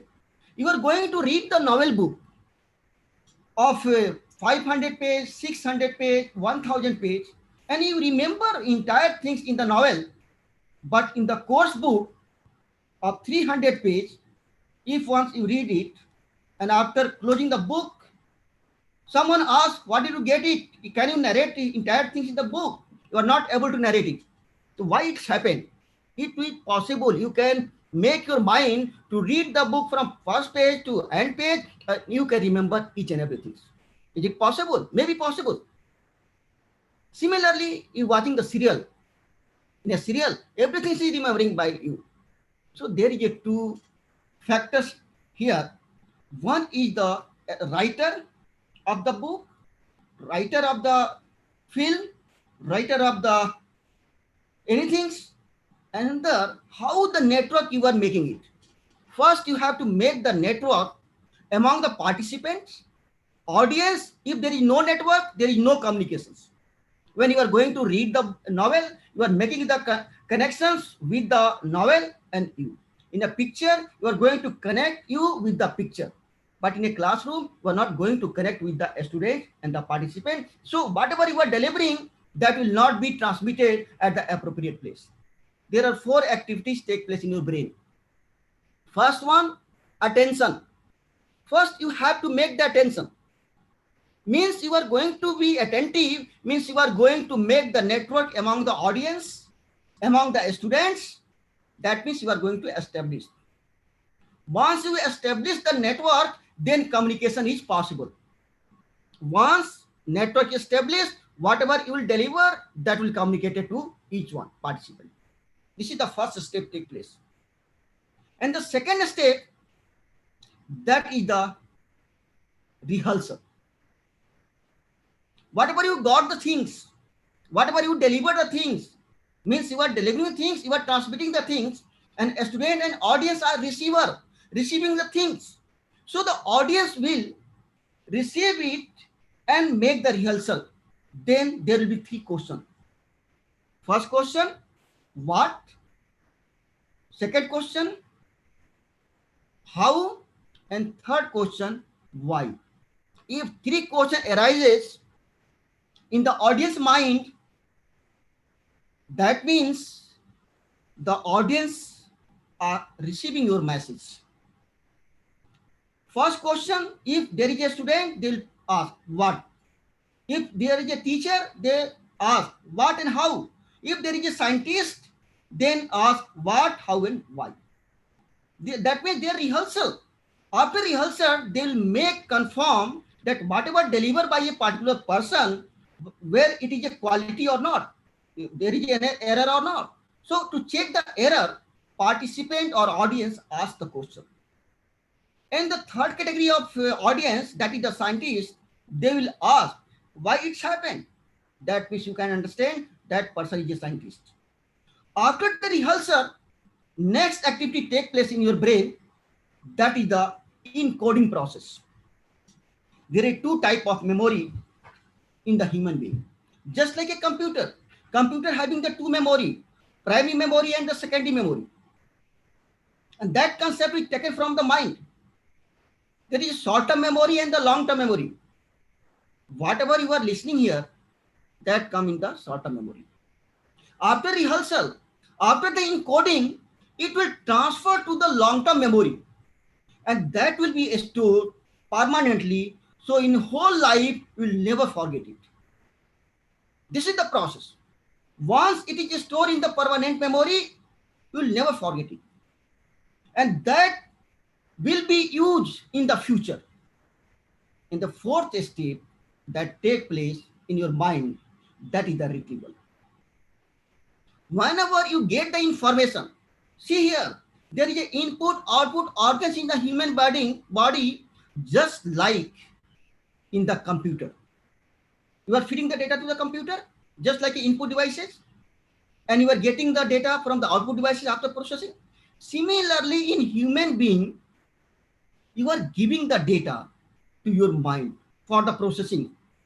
Your skin, your eye, your ear, that all are the input organs. You are in a computer science, you are telling it the devices, but in the case of human body, you can say input organs and the output organs. So you are getting data from input organs, and then after making the process in your mind, you are speaking something, that is the output. So these four concepts used, four things used to manage the data in the human being. So you imagine from nursery to PG and research up to the professor, huge amount of data are stored in your brain. So in this way data are managed. So we can say human face also the big data, huge amount of data is stored. Now these all concepts taken into the real life. So let us see, friend, concept of artificial, let us see here how the concept of artificial intelligence, it's all taken from the general intelligence in the human being, and you are going to train the machine, you are going to give the intelligence to the machines. What do you understand what artificial intelligence is? So in the real world, 72% yes and 17% no, and 11% are not sure. Now see on the PPT in the diagram, how do we describe what AI can do? Now the question is here, where you can use the concept of AI and what is the capability of AI. So friend, now let us see some color definition is given here.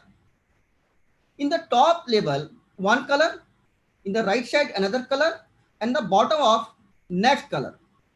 So this color indicate the at the capabilities today, right now, what is going on if you are talking about the artificial intelligence. So 57% ability to learn concept of AI can do. So 57% ability to learn, and you are going to solve the problem. So 50% solve the problem with the help of artificial intelligence. And the 37% interpret the speech. Friend, you know, machine is also talking to you just like a human being. They can also store the data. They can solve your problem. And 35% ability to replicate the human interaction right now in the whole world. See here, 35% ability to replicate the human interactions, and 51% think logically. Now machine can also the think. Machine can also think just like a human being. And in coming future, there is so many applications of AI. And now you can see here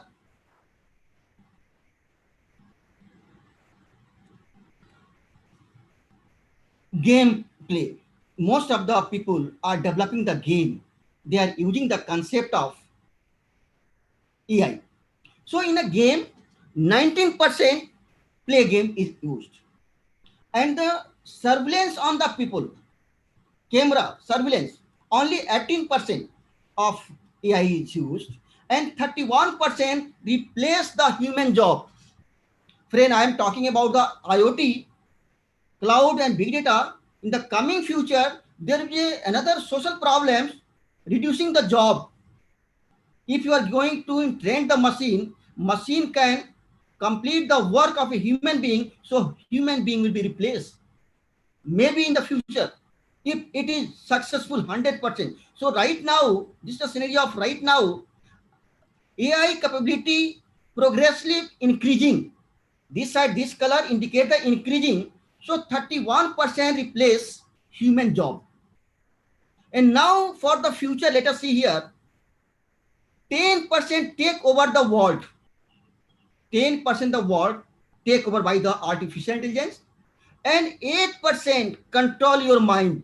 AI capabilities in the near future, 8% control your mind. The artificial intelligence based machine can control your mind.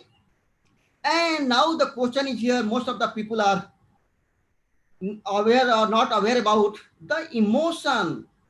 Some people told us that you can do anything by the artificial intelligence, but can you give the emotion to your machine? Feeling. Yes, now it is possible. You can give the feeling to the machine also, and that is the 14% feel emotions right now in the future. So if you are going to give the feeling to the machine, that means you are going to make the changes in the real world. So this is the scenario how what AI can do in the real life. Now see friend here, the process. First, the data is generated. Now we are talking about the artificial intelligence concepts, data, but now you have a huge amount of data. So first step to generate the data generated, and that data may be a structured data and the unstructured data. And you know, everyone know a predefined rule for storing the data is the structured data, and there is no rule predefined rule that is the unstructured data. And video data, image data are the example of the unstructured data. If you are talking about the big data, means huge amount of data, that is the one concept. A definition कि data measured in petabyte is a big data. That is a one aspect. Another aspect, as the IBM definition, volume, variety, veracity, and the value of the data, that is the big data. Yani a speed of data, speed for coming the data is high, very high. So a lot of definition, you people are working in this field, so you are aware about it. The definition of big data. The conventional database system architecture is not going to support for such type of data, then the concept of big data is used here. Now, then the problem here, to data is coming from different sources, various sources, and huge amount of data. Then the problem for storing the data. Friend, you know, before 5 or 10 years back, there was a problem to store the data in your mobile phone. But right now, huge memory is assigned with your mobile phone, your computer, so you can store the data there. But right now, due to WhatsApp, a huge amount of data, image, video are coming. We'll see how the data are generated. So next one is the data is stored in the database and the server. And then after getting the data, store the data, then start the processing the data. Process the data using CPU. Generally, people are using the CPU to process the data. But if the data are in the huge amount, then you can also use the GPU and AI algorithm to detect the platform. And then finally, the process at the end of the process, actionable insight, that means predictive signals are generated. This is the process of big data analytics. Data getting, storing, processing, and actionable insight for predicting something. This is the block diagram for processing the data. Now, friend, right now, people are using and discussing a lot about the deep learning, machine learning, supervised learning, and unsupervised learning. These are the concepts. So, friend, artificial intelligence is the oldest concept. But right now, people started using in the few years. And machine learning and deep learning, remember this point here, machine learning and deep learning is the subset of artificial intelligence. And deep learning is the subset of machine learning. Means you are going to train the machine. You are going to train the student in your class. If you are organizing this program, means objective of this program to train the participants, means you are going to give the knowledge. Similarly, you are going to give the knowledge to the machine so that machine can take the decision. So artificial intelligence means machine thinks. You are going to make the machine to think. If you are talking to someone, so you are giving the information and forcing the particular person to think about this topic, about this matter. Means you are going to train the machine to think, to talk, and behave as a human being. This is the things you are going to do in the machine learning. Means you are making the machine to act like a human being. That is the artificial intelligence. Machine learning, computer make decision without being explicitly programmed. I told you, you are going to train the machine so that machine can take the decision its own. And the deep learning, a network of multi-layer non-linear processing unit capable of adapting itself to a new data. So friends, I hope you understand the concept of machine learning, deep learning. One thing more here. Most of the participants are not aware about the difference between the supervised learning and unsupervised learning. You have a data and you have to think whether we have to apply the supervised learning or unsupervised learning algorithms. Remember here, when you can apply the supervised learning and unsupervised learning, if you have a data with the label, if data having the label, then you can use the concept of supervised learning. And you don't have the label of a data, that means you have to apply the unsupervised learning. First, you have to understand the data, nature of a data. And then you can use various. In a simple way, you are going to give the intelligence in the algorithm, that is the machine learning, but deep learning is a network. Any layers, yani intermediate node. So input output will be interpreted at the intermediate layer. So it is formed in the form of a layer. So deep learning is the more accurate. And you can apply according to your data, nature of a data, what type of various algorithms are available right now, that is the AI based, you can use to solve your real life problems. Now, let us see what is going on in the real world in 1 minute. Let us see the scenario of whole world in 1 minute of internet. See the data of 2016. In 1 minute, 20.8 million messages transmitted by the WhatsApp. And in the case of YouTube, 2.78 millions video view every minute. And the case of Google, 2.4 millions search query every minute. And let us Uber, etc. Just I'm taking here the example of only 4 things. See what happened after 1 year in 2017. The YouTube view was 2.78 millions, but in the case of 2017, 4.1 million, means the data generated by YouTube become double in the 1 year. After 1 year, it became double. What happened with the WhatsApp? In 2017, 20.8 million messages, and then in 17, 29.2 million message. Not a lot data increase in the case of WhatsApp, but in the case of YouTube, the data is double, approximately double. And only 9.9.6 is the difference. And in the case of Facebook, see here,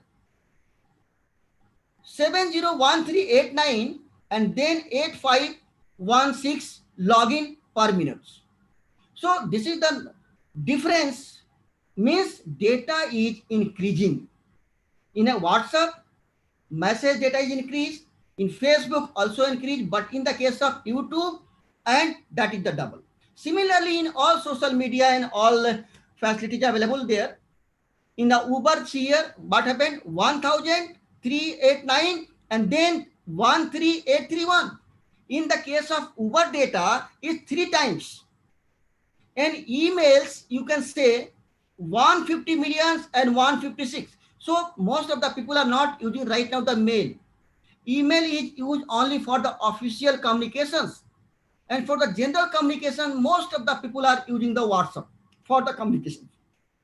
So this is the scenario of the real world of 2016 and 2017. Now move to the next year, 18, 19, and 20. What happened? So you can analyze here.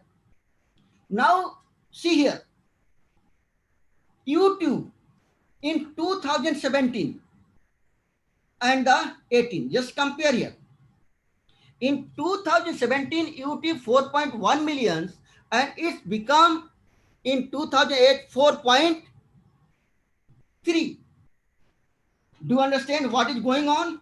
In 16 to 17, just double, but 17 to 18, it become only 0.2% increase, 0.2 millions increase in the YouTube. Means there is not lot of data is going to generate in the 2018.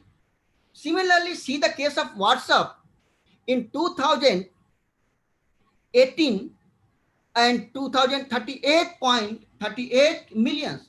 In the case of 2017, that was 29 point something millions, but now it's 38 millions message. So in the case of WhatsApp from 17 to 18, it increased more. And in the case of Facebook, it's also increased. Means everything is developed. So now the current scenario 19 and 20, what is going on? Now compare. In the Facebook logging 1 millions and 2020 up to June, before June, 1.3 millions login. Means here also increasing the login in the Facebook. And YouTube, what is the scenario of YouTube? See here. In 2019, 4.5 millions and 2020 up to half year, 4.7 means here indicate YouTube data will increase again. So sometimes data is going to increase and some is a small rate and some data in the higher rate.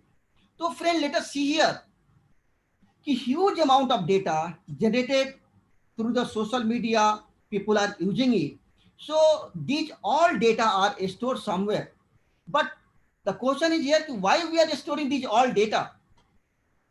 We are storing these all data for the future predictions, for the business, for any business. You can use this data, you can do the analytics. Means you have to use the concept of big data analytics to analyze the data and give some pattern, to give something new, to give some model, so that that will be beneficial for the business people. Now let us see what is going on in the coming future. Number of devices connected. In year 1990, 0.3 billion devices were connected. In 1999, 90.0 billions connected. 2010, 5.0 billion. 2020, in this year, up to 20.6 billion. And next projections in 2025, that all devices will be connected 1.0 trillion. So friend, you know how the devices are connected. If many devices are connected, so huge amount of data will be generated. So there will be a problem for the storage. So you can store the data for the future predictions. So let us see here. Now the whole world scenario of the data according to the volume in the real world. In North America, greater than 3,500 petabyte data generated. In case of Europe, greater than 2,000 in Europe. In China, 250. In Japan, 400. In Middle East, greater than 200. And in India, greater than 50 petabyte data generated. That's why people are not feeling not going to see the huge amount of data. But in the other world, of part of the world, huge amount of data are generated. So the people introduce the courses data science. In India, not most of the students are going to, most of the university is going to open the course master in data science. But in the other country, people started the master in data science MS. But in India, some few institutes are going to start the data science. But the coming future, there is a lot of scope of data science. You can introduce the course master in data science. So a lot of scope, because in the coming world, huge amount of data. So a course is required to handle these all things. And now, if we are talking about the variety, this all about the volume. Next, about the variety. So you are going to communicate the data, people to people communications, means virtual communities, social network, weblogs that come under people to people communications and that come under the variety. Another, you are going to communicate with the machine, people to machine communication. You are going to talk with the machine. You can instruct the machine to do the work. Right now, these all are the implemented. So people to machine communication, that is the archive medical devices. When you are going in a hospital, you can see there is a lot of medical devices that attach your body, and machine doctors and people are talking with the machines. Machine are giving the data from your inside of your body. So machine to machine and digital TV also you are going to interact with the televisions, with the machines, just a digital TV, e-commerce, a smart card, bank card, computer, mobile, etc. That all come under the communication people to machine. This also come under the variety. And then now, without a human being, you can complete your work with the machine. So many machines are communicating to each other. To solve a problem, various sensor devices can communicate to each other and solve the problem. That is machine to machine communications, means sensors, GPS devices, barcode, scanner, etc. that communicate machine to machine. And now the next point, that is the characteristic of big data, that is the velocity. So you know friend, 2.9 million emails sent every second in the whole world, and 20 hours of video uploaded everything, and 50 millions tweet per day. So Twitter is used by less people. Most of the people are not going to use the Twitter, but only politician and actor and only high class people are generally using the Twitter. But Facebook, WhatsApp are used by general people. So huge amount of data are generated with the Facebook, WhatsApp, YouTube, which are used by the general people. So friend, this is the what scenario of data, how data are generated. So now we have to think to open the course to handle these all things, and the future of data science is bright. Now let us see here, what are the various types of big data analytics. First, see descriptive analytics, predictive analytics, and prescriptive analytics. But how can you decide what type of big data analytics will be used for your problem? You have a problem and you are interested to do the analytics, big data analytics, but how can you decide what type of big data analytics will be required for your problem? So first, friend, you can ask a question. What will be question? What happened? If you are interested to know in some problem, to first ask a question. What happened? That means this is the descriptive analytics. If you are asking the question, why did it happen? Why did it happen? That means you are going to diagnose. So that is the diagnostic big data analytics. And third one, ask a question, what will happen next? That means you have to use the predictive big data analytics. And the last, you have to ask, what should I do? That means you are going to use the prescriptive big data analytics. But now, what is the scenario of these all type of big data analytics in the real world right now? Let us see the level of advancement.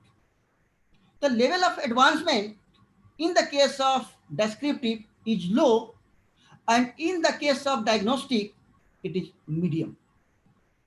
And predictive is a high, and prescriptive is very high. That all are the level of advancement.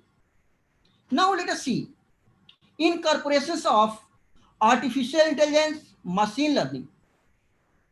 So in the case of descriptive analytics, not usually use the AI and the machine learning. But in the case of diagnostic, sometimes people are using the concept of artificial intelligence, machine learning. And in the case of predictive, friend, you know, remember here, AI and the machine learning are used usually. And last category, big data analytics, always in the prescriptive, artificial intelligence, machine learning is used always. And then let us see the level of popularity. How these all techniques are popular in the real world among the scientists among the researchers, among the students in the real world. So prescriptive analytics used by almost all organizations. Means all organizations are using the descriptive big data analytics. And diagnostic big data analytics used by many organizations. Predictive used by a smaller but growing group of organizations. A company is smaller and the company is growing, then they require the predictions for the future. What will happen in the future? That's why the smaller organizations and the growing organizations are using the predictive big data analytics. And prescriptive is not yet widespread. Remember this. So this is the scenario of big data analytics types. And you will learn here how can you differentiate among these various type of big data analytics and what are the advancement and the level of popularity of these all types of big data analytics. Let us move, friend. How can you do the big data analytics? And why? What is the purpose? Why are you going to do the big data analytics while your system is already existing and going smoothly? So the purpose and the applications you can say, first to cost reductions. Big data analytics will be helpful in the cost reductions and fast, better decision making. If you have a huge amount of data, you are doing the analytics, you are taking something, so that will be easy for you to take the decision. And after decision, you can develop a new product and the services. You can make the scheme. You can make a plan to develop the new things according to the analytics results.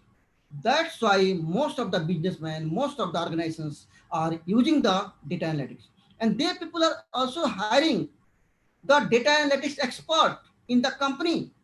The work of data analytics to collect the data is already collected. They can analyze it, make the strategy, and according to that strategy, they can launch the new product or new services. So these all are the various benefit of this one or applications. Beside this, a lot of many more things that help the organizations in the growing of the organizations. Now let us see how can you do the analytics. Most of the people are aware about these all concepts, but let us see how can you do the things, how can you do the data analytics. Friends, first you have to get the data, transactional data, and then you have to data cleansing. First you clean the data and then clean the data. Why you are going to clean the data? Cleaning of data is very important for any research. Friend, you are getting the data, you are getting the data set from any URL, from any sources, and you are making your model, you are testing it. That will fail because of one missing step. After the getting data, first you have to clean the data. Now, what do you mean by clean? In the real world, data is dirty. If data is dirty, means the quality of data is not good. If the data quality is not good, so your decision will not be good. If you're going to take some decision and you got the wrong data, so if you are getting the wrong data, on the wrong data, you are taking the decision, that decision will be wrong. If data is clean, data is quality, so your decision will definitely be quality. So remember this thing. First step to do your research on a data, first make the data clean. But how can you make the clean that? How can you clean the data? What is the problem with the data? Friend, you are getting an apple from a roadside You will start eating it, then you will face some problem, some disease. What is the step? To take the apple, wash it, and then eat. To clean the data, clean the apple. Similarly, once you got the data from the sources, from website site or some from anywhere from any sources, first you have to clean the data. What can you do in the clean the data? There is a concept of data pre-processing. You have to apply the data pre-processing concept. In pre-processing, you have to find out, is there any outlier in the data? There are so many algorithms to detect the outlier. Outlier data means a data having the different property from all the data.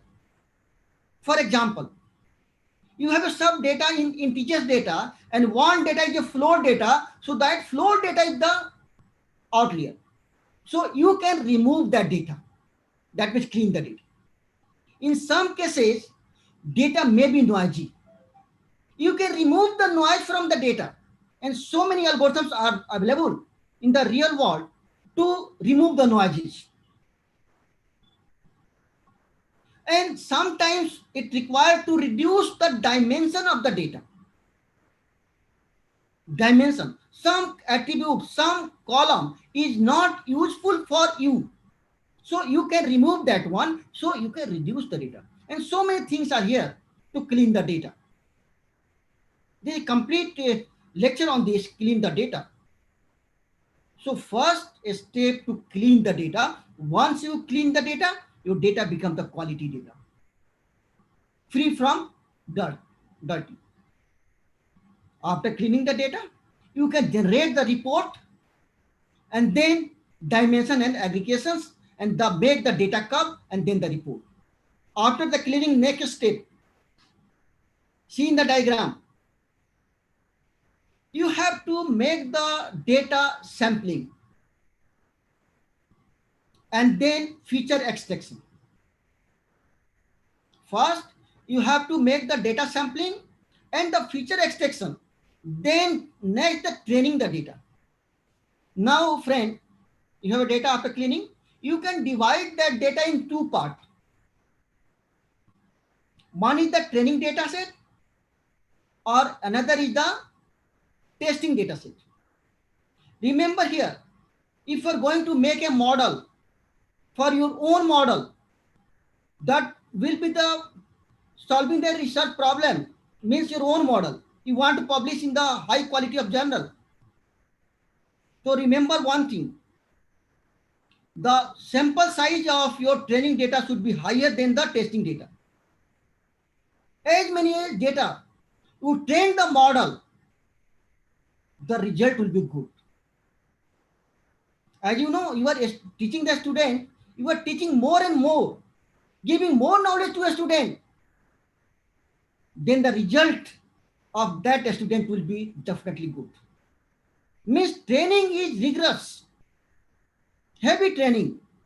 In real life, you see, the teacher and students who work hard, learn a lot, taking training a lot, they will be good.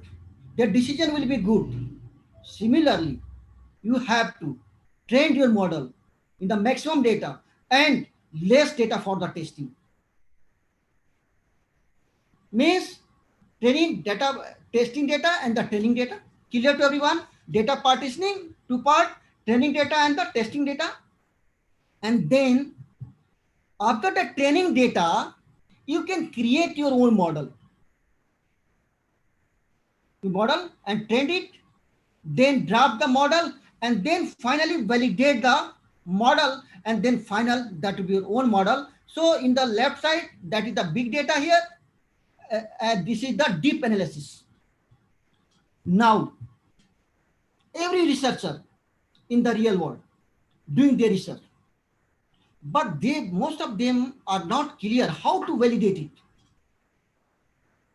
One thing to validate your model, you can compare your model with another model.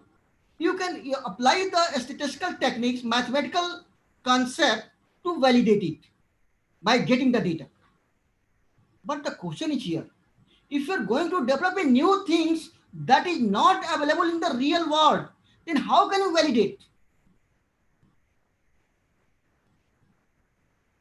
Friend, new things, totally new, that is your novel. But anyone can ask, how can you prove that your model is good or not?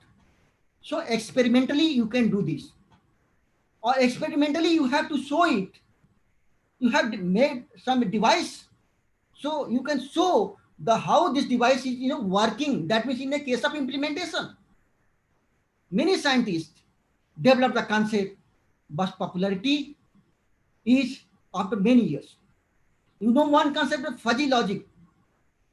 It's the oldest concept. Lutful Jade developed the concept of fuzzy logic, but people did not understand at that time. After a long time, people understand that concept and implementing in the real life right now. When you are going to develop a things and not validate it, people are not going to accept it. In a journal also, they ask for the validations, whether it is correct or not. Yeah, or you can prove it, validate with the mathematically or experimentally, or you can develop your own things. So this is all about the big data analytics. Now see here, where it all are used. In fraud detection, this is a separate field. You can complete your one research, one PhD in the fraud detections. So big data used in the fraud detections. Another field that is the, and you can also say the applications in social media data analytics. In social media, you have a lot of data in the social media. You can collect data and you can analyze the data and give some model, give some predictions, give some pattern. Another that is the sentiment analysis. In the case of sentiment analysis, people are using the concept of big data to analyze the sentiment in the real world. Another that is the predictive analytics, to predict the future of any field. They are using it. Another, there is a risk in the finance. So financial risk analysis, people are doing the work. And customer segmentation also. Product performance, you are going to develop some product. So you have to see the performance of the product. You can collect the data, analyze it, and see whether you have to modify the product or should be as it is. Campaign analysis. This is people are using right now for campaign and the customer relationship management. So there people are using the concept of big data analytics in the real world. Now, to do the work, do the research, friend, you need some platform, some techniques, some tools. You should know to do the work. So let us see some advanced analytics and to add platform build. First one, business and data analysis. Second, tools and technology. DevOps and cloud compute autonomous. So for advanced analytics, you can use the tools Stanford NLP, AlkaPy, Open NLP, and the RapidMiner. And latest one, people are using the Spark or R. And in the case of Spark, you can use the Scala. Scala is the latest technology in the Spark. You can use that one for the advanced data analytics. After the analytics, you are interested to visualize the things. For data visualizations, you can use the PlusW, Tips, JSOft, and library D3JS. And for the data management, you can also use the DBMango, Hadoop, Elasticsearch, and for data integration and acquisition, you can use the Apache Tika, Talent, Ultrex, Pento, Custom Apps. And for the storage cloud computing, you can use the infrastructure as a service, data as a service, software as a service, that all available with the Amazon. So these are the techniques, tools and techniques you can use for doing your analytics. So friend, a lot you learn about the big data analytics. What big data analytics? How can do the big data analytics? How can clean the data? And what are the tools and techniques available for doing the data? Up next technology, talking about the IoT. You collected the data for the analytics, you can also get the data from the IoT. So I told you in the beginning, IoT is the source of data. But what exactly IoT?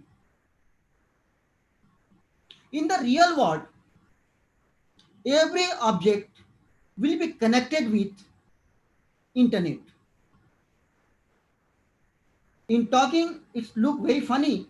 You are going to connect your chair with the internet. You are going to connect your table with the internet. You are going to connect your watch with the internet. You are going to connect your AC with the internet. You are going to connect your home door with the internet. You are going to connect your motor with the internet. Means real world object will be connected with the internet. Some people think how it is possible, but it is possible. Your tube light, your bulb is also connected with the internet. Means real life object will be connected with the internet. That is the internet of things.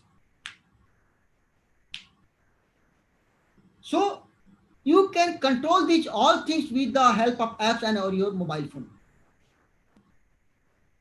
How this concept will solve your real life problems? Let us see one scenario. You are in an office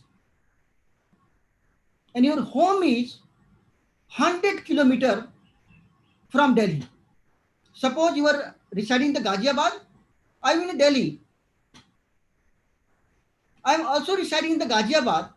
In the morning, I came to my office and I am alone at home and I forget to switch off the motor. So chances that there will be a fire in the house. And there is a lot of work in your office, important work. So you can't go back there. So you think should be a technology to solve your problem. Yes, that is the IoT. You are in an office with the mobile phone, you can send a message, your motor will be off. You are here, some your guest came to your home, but there is no one there. So we will open the lock. You can only send a message, click the button, your door will be open and door will be closed. So everything will be controlled with the help of your mobile phone. That is the IoT. Now think, if everything's connected with the internet, what should be the size of data? Huge amount of data will be generated. To future predictions, you have to use the analytics. And some alternative storage is required. I'll tell you later on where such amount of data can be stored. What technology is required to store the data. Let us see what scenario right now. Quick fact about the IoT. Innovate with IoT to gain new revenue stream and gain cost saving. Greater than 25 million devices will be connected by 2020, means this year. At the end of this year, I don't know, due to this pandemic, some maybe problems, but this is the projections. At the end of 2020, greater than 25 billion devices will be connected. And connected device will float every company across the industries. Almost all industry will be connected with the IoT. And $7.1 trillion projected market revenue by the end of 2020 in this year. So this year is very important. And in this year, see what happened, how people are suffering, locking at their home, everything lost, something. So this is the problem. This is projections, and you are facing the problems. So they may be these projections may be affected with this pandemic. And capacity management and security will be primary challenge for all organizations. Friends, remember one thing: if you want to do the good research in coming future, so start working in the IoT security.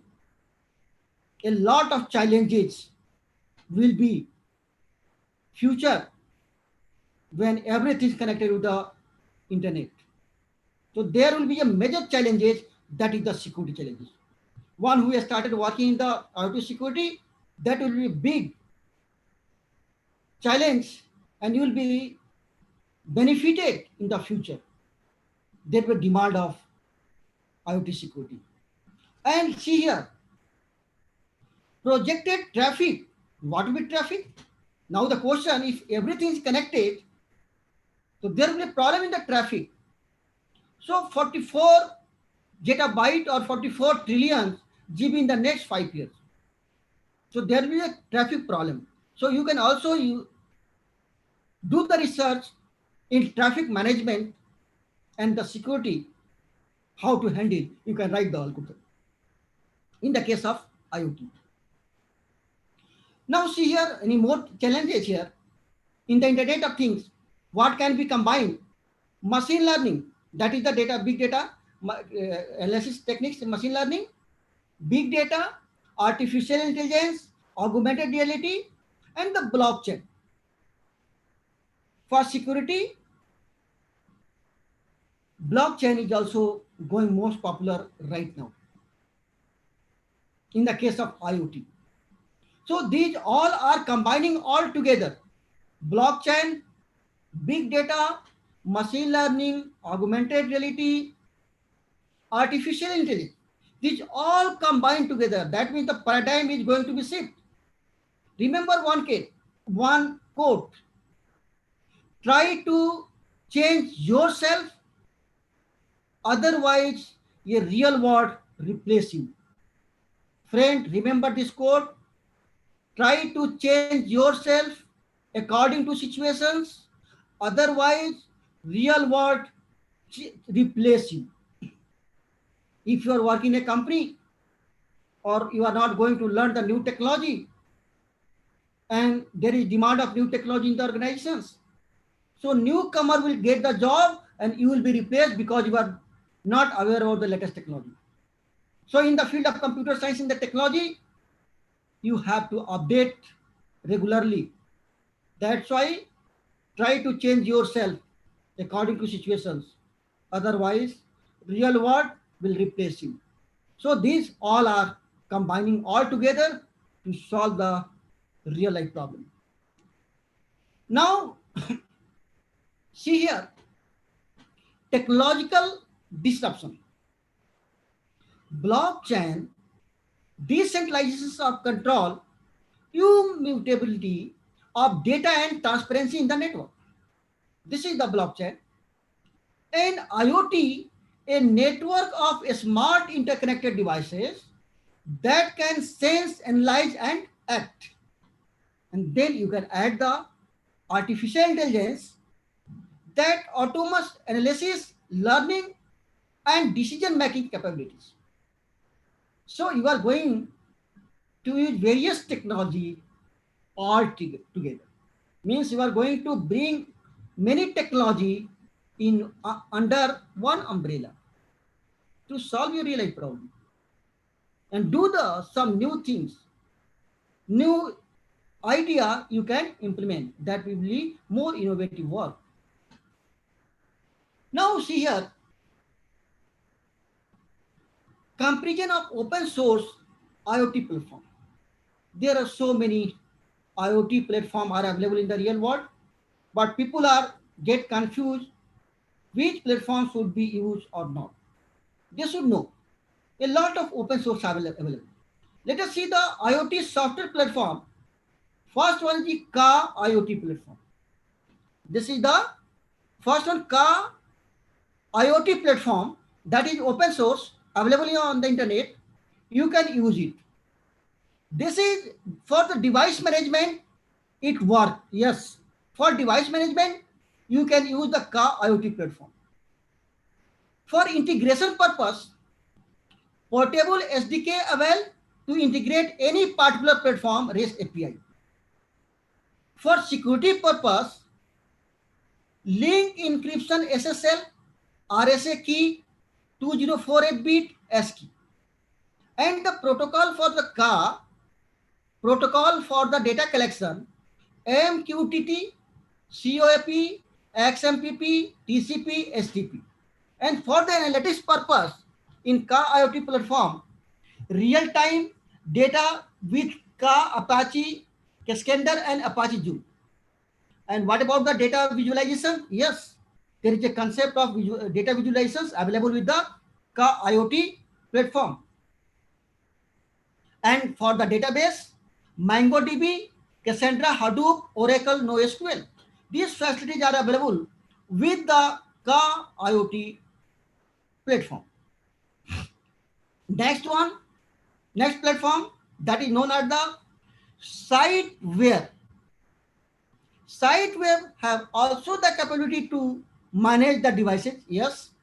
And integration, for integration, you can use the REST API mode, any point and more. For security, link encryption, string security, and this is the same here, slight modifications, here wave and socket.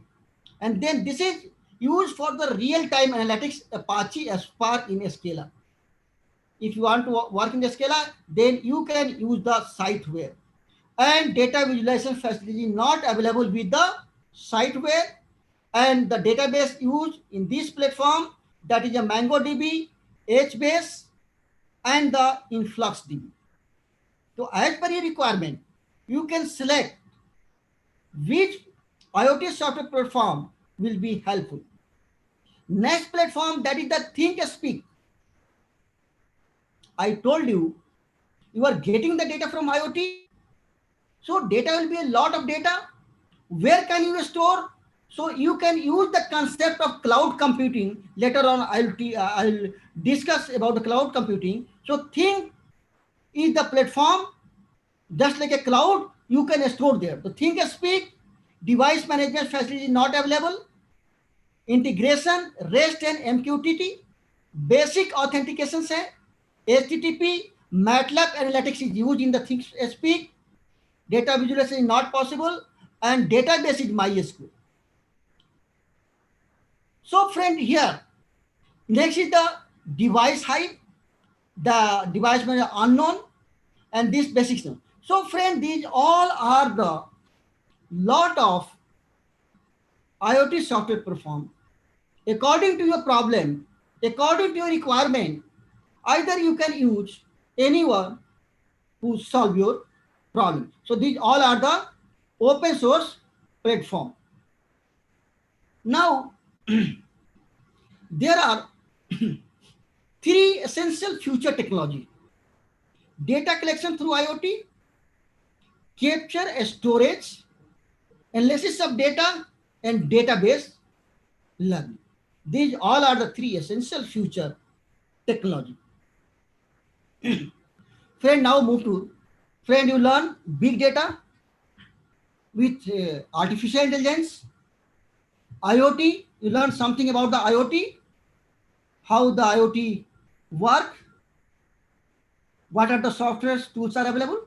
And the next technology, I promise you to discuss three technology: big data, IoT, and the cloud computing.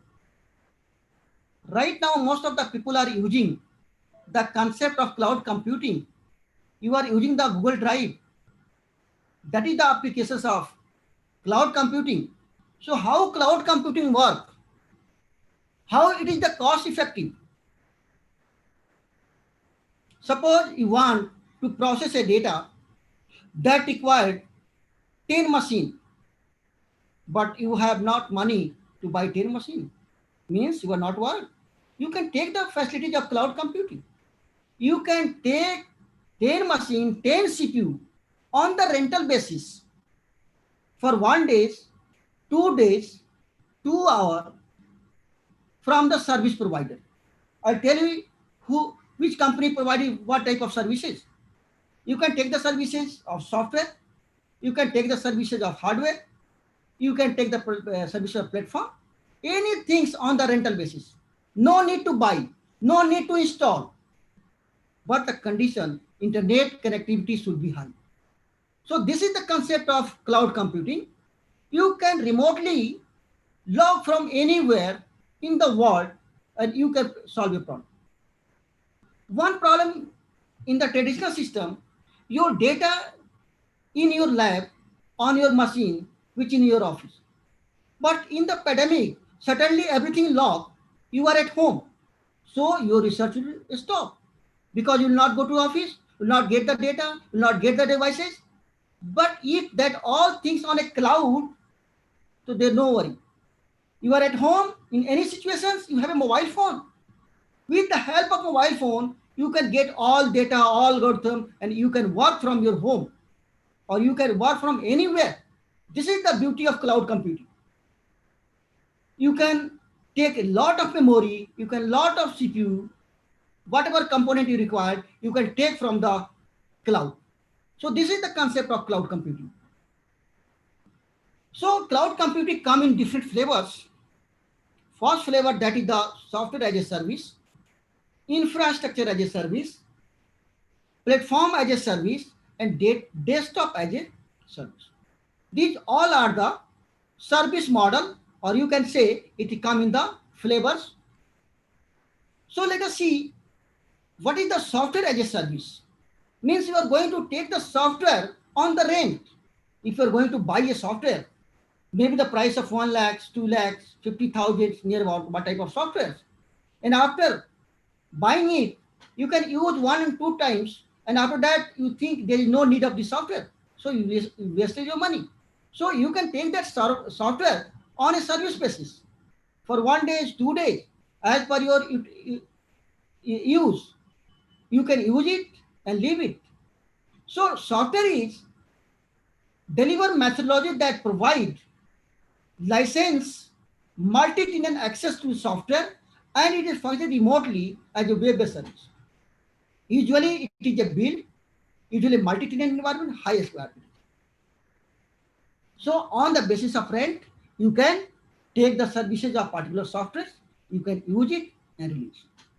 Now see, who is providing these facilities in the real world? Software as a service, many companies are providing these facilities. But I'm listing some name of a company, salesforce.com.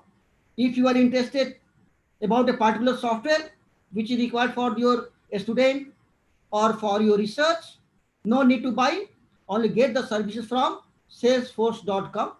Another company, NetSuite, Austin, Facebook also provide the software as a service, and Google. And lot of many more companies are available in the real world. You can take the services of software, what type of any type of software you require. No need to install. They people give you the URL, login and password. You can use on your machine. You feel that you are working on your machine, but not on your machine. You are working somewhere, but it is a virtual. But you feel that you are working on your own machine. Your data, everything will be safe. So this is the company available in the market who providing the software as a service. Next, infrastructure as a service. IS is deliver of technology infrastructure as on-demand exclusive service.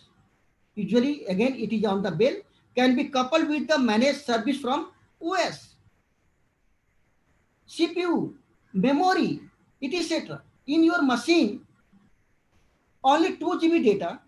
You want TV data in TV. You want to store data in a TV, then you can take the services of cloud infrastructure as a services.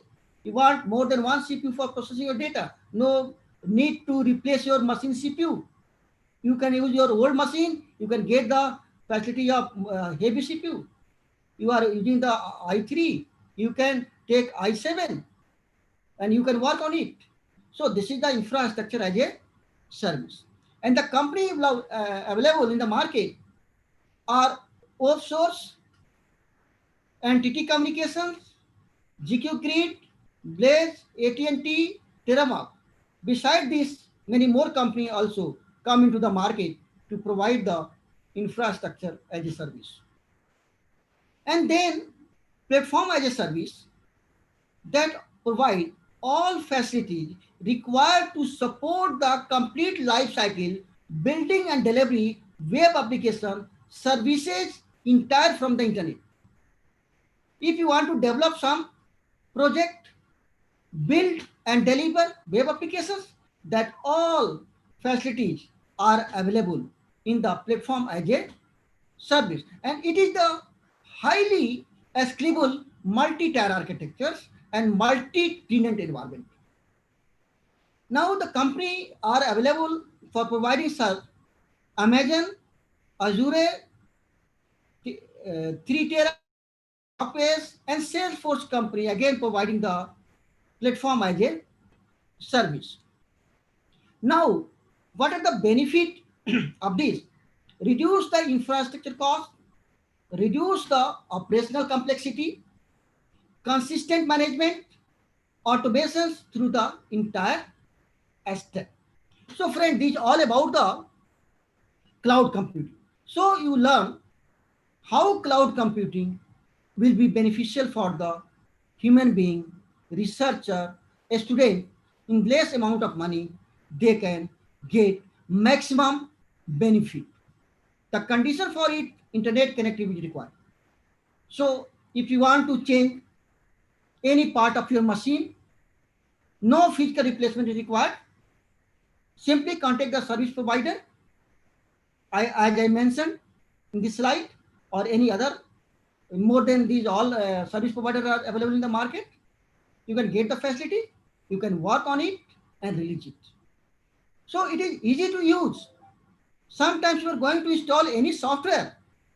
A lot of time is required. A lot of problems you have to face. But if you are getting the services of cloud computing, you can easily use that software without wasting the time on installing and facing some problem for a particular software and the hardware. So this is the beauty of cloud computing. Now friend, let us see, use big data and cloud computing for the business. So in the case of big data and cloud computing, log analysis, reduction in fraud, search engine, e-commerce, benefit of online publishing, help in recruitment. And in the case of cloud computing, what benefit will be in the business? Data backup, mobile, sharing the information, development and test, and the services. Now, see here, high expectation by moving analytics to the cloud. Company expect multiple benefits. 51% faster deployment,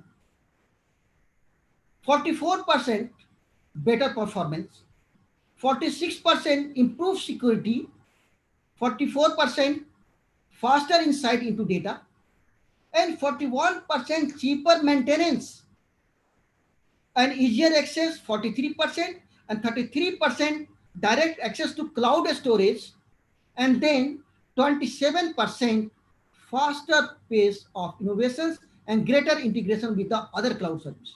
So this is the higher expectation by moving analytics to cloud. Means you are going to do your analytics in the cloud environment because your data is heavy, huge amount of data. So huge amount of storage is required. So if you are going to move to the cloud and doing the analytics, this will be high expectations as you seen on the slide. Now, relationship between Internet of Things and the big data. Let us see. This is the IoT. I told you in the beginning, IoT is the source of data. So this is the data complexity, variety, velocity, and volume. So this is the IoT, this is the big data, and this is the analysis. So report, query, analysis, and experimental data. So this is the analysis. So this is the relationship between the IoT and the big data. Now, relationship among IoT, big data, and the cloud computing. These three technology combined all together. So how it is? This is the software as a service, big data, IoT, cloud. This is the IoT, massive services, and this is the big data. In this way, these three technology are combining all together. This is according to the IDC. More than 90% of IoT data will be hosted on the cloud platform within the next 5 years. This is the survey. After next 5 years, most of the data, yani 90% data will be hosted on the cloud because the huge amount of data are coming. So on a normal machine, storing is very difficult task. So definitely in the coming future, all data will be migrated to the cloud for the analytics. So there, these three technology work all together. Now relationship between big data and cloud computing. So friend, let us see here. Everyone aware about the front end and the back end. On the front end, user interact and data is transferred to the back end. So on the front end, big data analytics input process and big data variety, velocity, volume. If this is the all, structure, semi-structure, unstructured. This is the client interface and backend.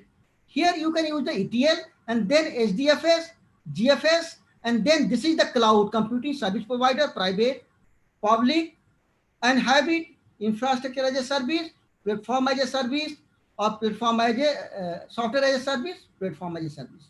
So this is the result analysis and the visualizations. In this way, you can combine these two technology together, that is the big data and the cloud computing, to solve your real life problems. Now the relationship between Internet of Things and the data. So this is the same thing. Okay, friend. So now the time for the open for question and discussion. So you are most welcome to ask any doubt, any query. One, before starting the question answer session, due to lack of time, just I'm going to summarize it. You learn IoT, big data, cloud computing, and artificial intelligence, how these all technology come together to solve the real time, real life problems and day-to-day life. If you are going to use this all technology, your lifestyle will be changed, and the real world is going to be changed in few years living style. So friends, now this is the open platform for discussion and the question.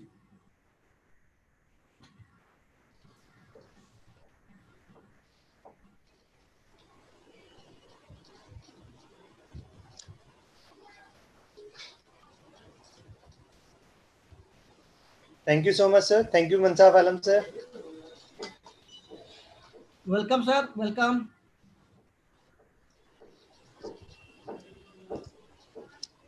Any query from the audience, from the participant side? Please type in the chat box. You can directly interact, no problem. You can directly, if you have any query, any questions, will feel free to discuss.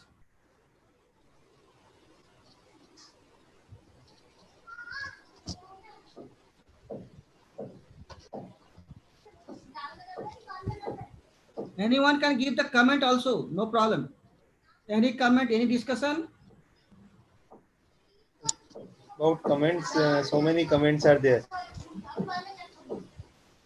Nice session, informative sessions. Thank you so much, sir. Great informative sessions like these. So many comments on the Zoom chat box and also on YouTube. Hundreds of comments are there. Okay. So इसमें दो ही बात हो सकती है कि अगर कोई question नहीं आ रहा है तो मैं ये समझता हूँ या बहुत अच्छे से समझ में आ गया या तो बिल्कुल नहीं समझ में आया, दो ही सूरत हो सकती है। या तो बहुत अच्छी तरह नहीं, समझ में आ sir. गया या तो कुछ नहीं। You have explained so nicely. I think there must be no problem.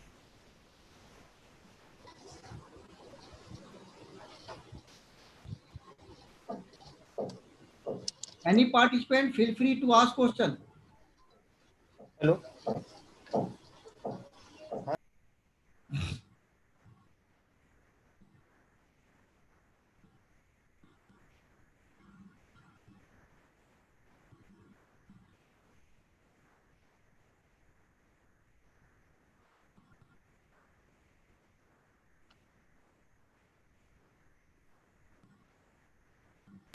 Sir, we have one question.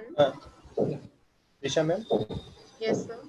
I think So there is one question in the chat box. Yeah. not able to see these queries. Lalit sir. Sir, Lalit sir.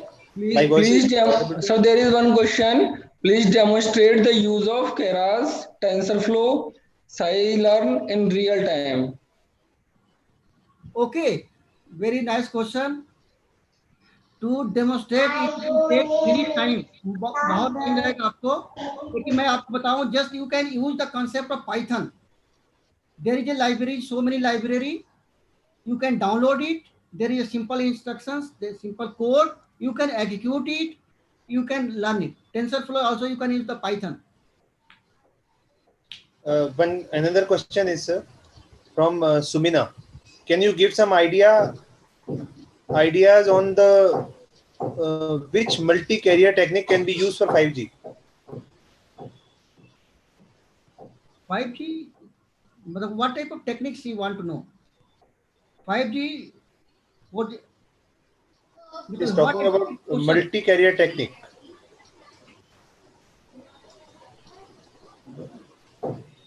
Candidate can ask the question in details. So many tools are available. So what type of careers, what you want to do? Yes. How can big data assist in education? Okay, very good. One of my recent paper published in the good journal. You can collect, first you have to connect the all students and collect the all data for the past about the result. There are two things in the case of education. How can you judge the quality of education? So a student coming from graduation or post graduations, going for the further study, going for the industries. So if going to the for education in the good industries, so you can calculate the number of students and number of students passed out, and then you there is a I have given a formula you can fit in, and you can find out the ranking of the student, ranking of the university. If they are going to the good ranking university, so the quality will be high for the student. So you can calculate the rank of a student, you can calculate the rank of university, you can calculate the rank of industry, and then you can analyze where you are falling down. So there you can use this. You can see my paper that is available in the Scoopers. You can simply type my name. All the procedure are given. So lot of things you can do in the education. Mohammad Qasim is asking, how does big data assist in business decision making? Okay, so friend, you can collect the data over period of time. Customer comment, customer satisfactions, and you can analyze what is fault, and you can analyze using the Python. You can analyze it. You can see the statistical techniques, and then you can implement it in the business. Okay. Hello. G. Piyush Gupta is asking how we can connect mechanical engineering with IoT in a manner so we can optimize these two fields. Very nice question. Right now, most of the people are using. You can use the sensor. You can use the sensor in your sensor for your mechanical work, and connect all the machine with the sensor, and you can control that machine with the help of your mobile phone. For a particular, suppose you want to open the something machine, you can fix a sensor, connect with your mobile phone, and you can control. In the automations, industry automations, people are using the IoT. In Uh, mechanical, you can use the automations with your apps mobile phone. You have to use the sensor. Just I want to show you some sensors. You can see here various, if you are able to see. So this is my real work practical head. Suppose in a mechanical, this is the sensor. Are you watching this one? Is visible? This is the sensor. You can fix your machine if your machine is moving. So this is the obstacle sensor. They will be a stop after getting some object. So this sensor you can implement it. You can also use various type of sensors. See here, alarm sensor. There is some fault in the machines. They will alarm and sense you that your machine is going to stop. There is something or petrol, etc. You can also use these all sensors, and you can implement it. So for each part of your machine, you can use the sensor, connect it with your mobile phone, and it will be send the signals. So a lot of work people are doing in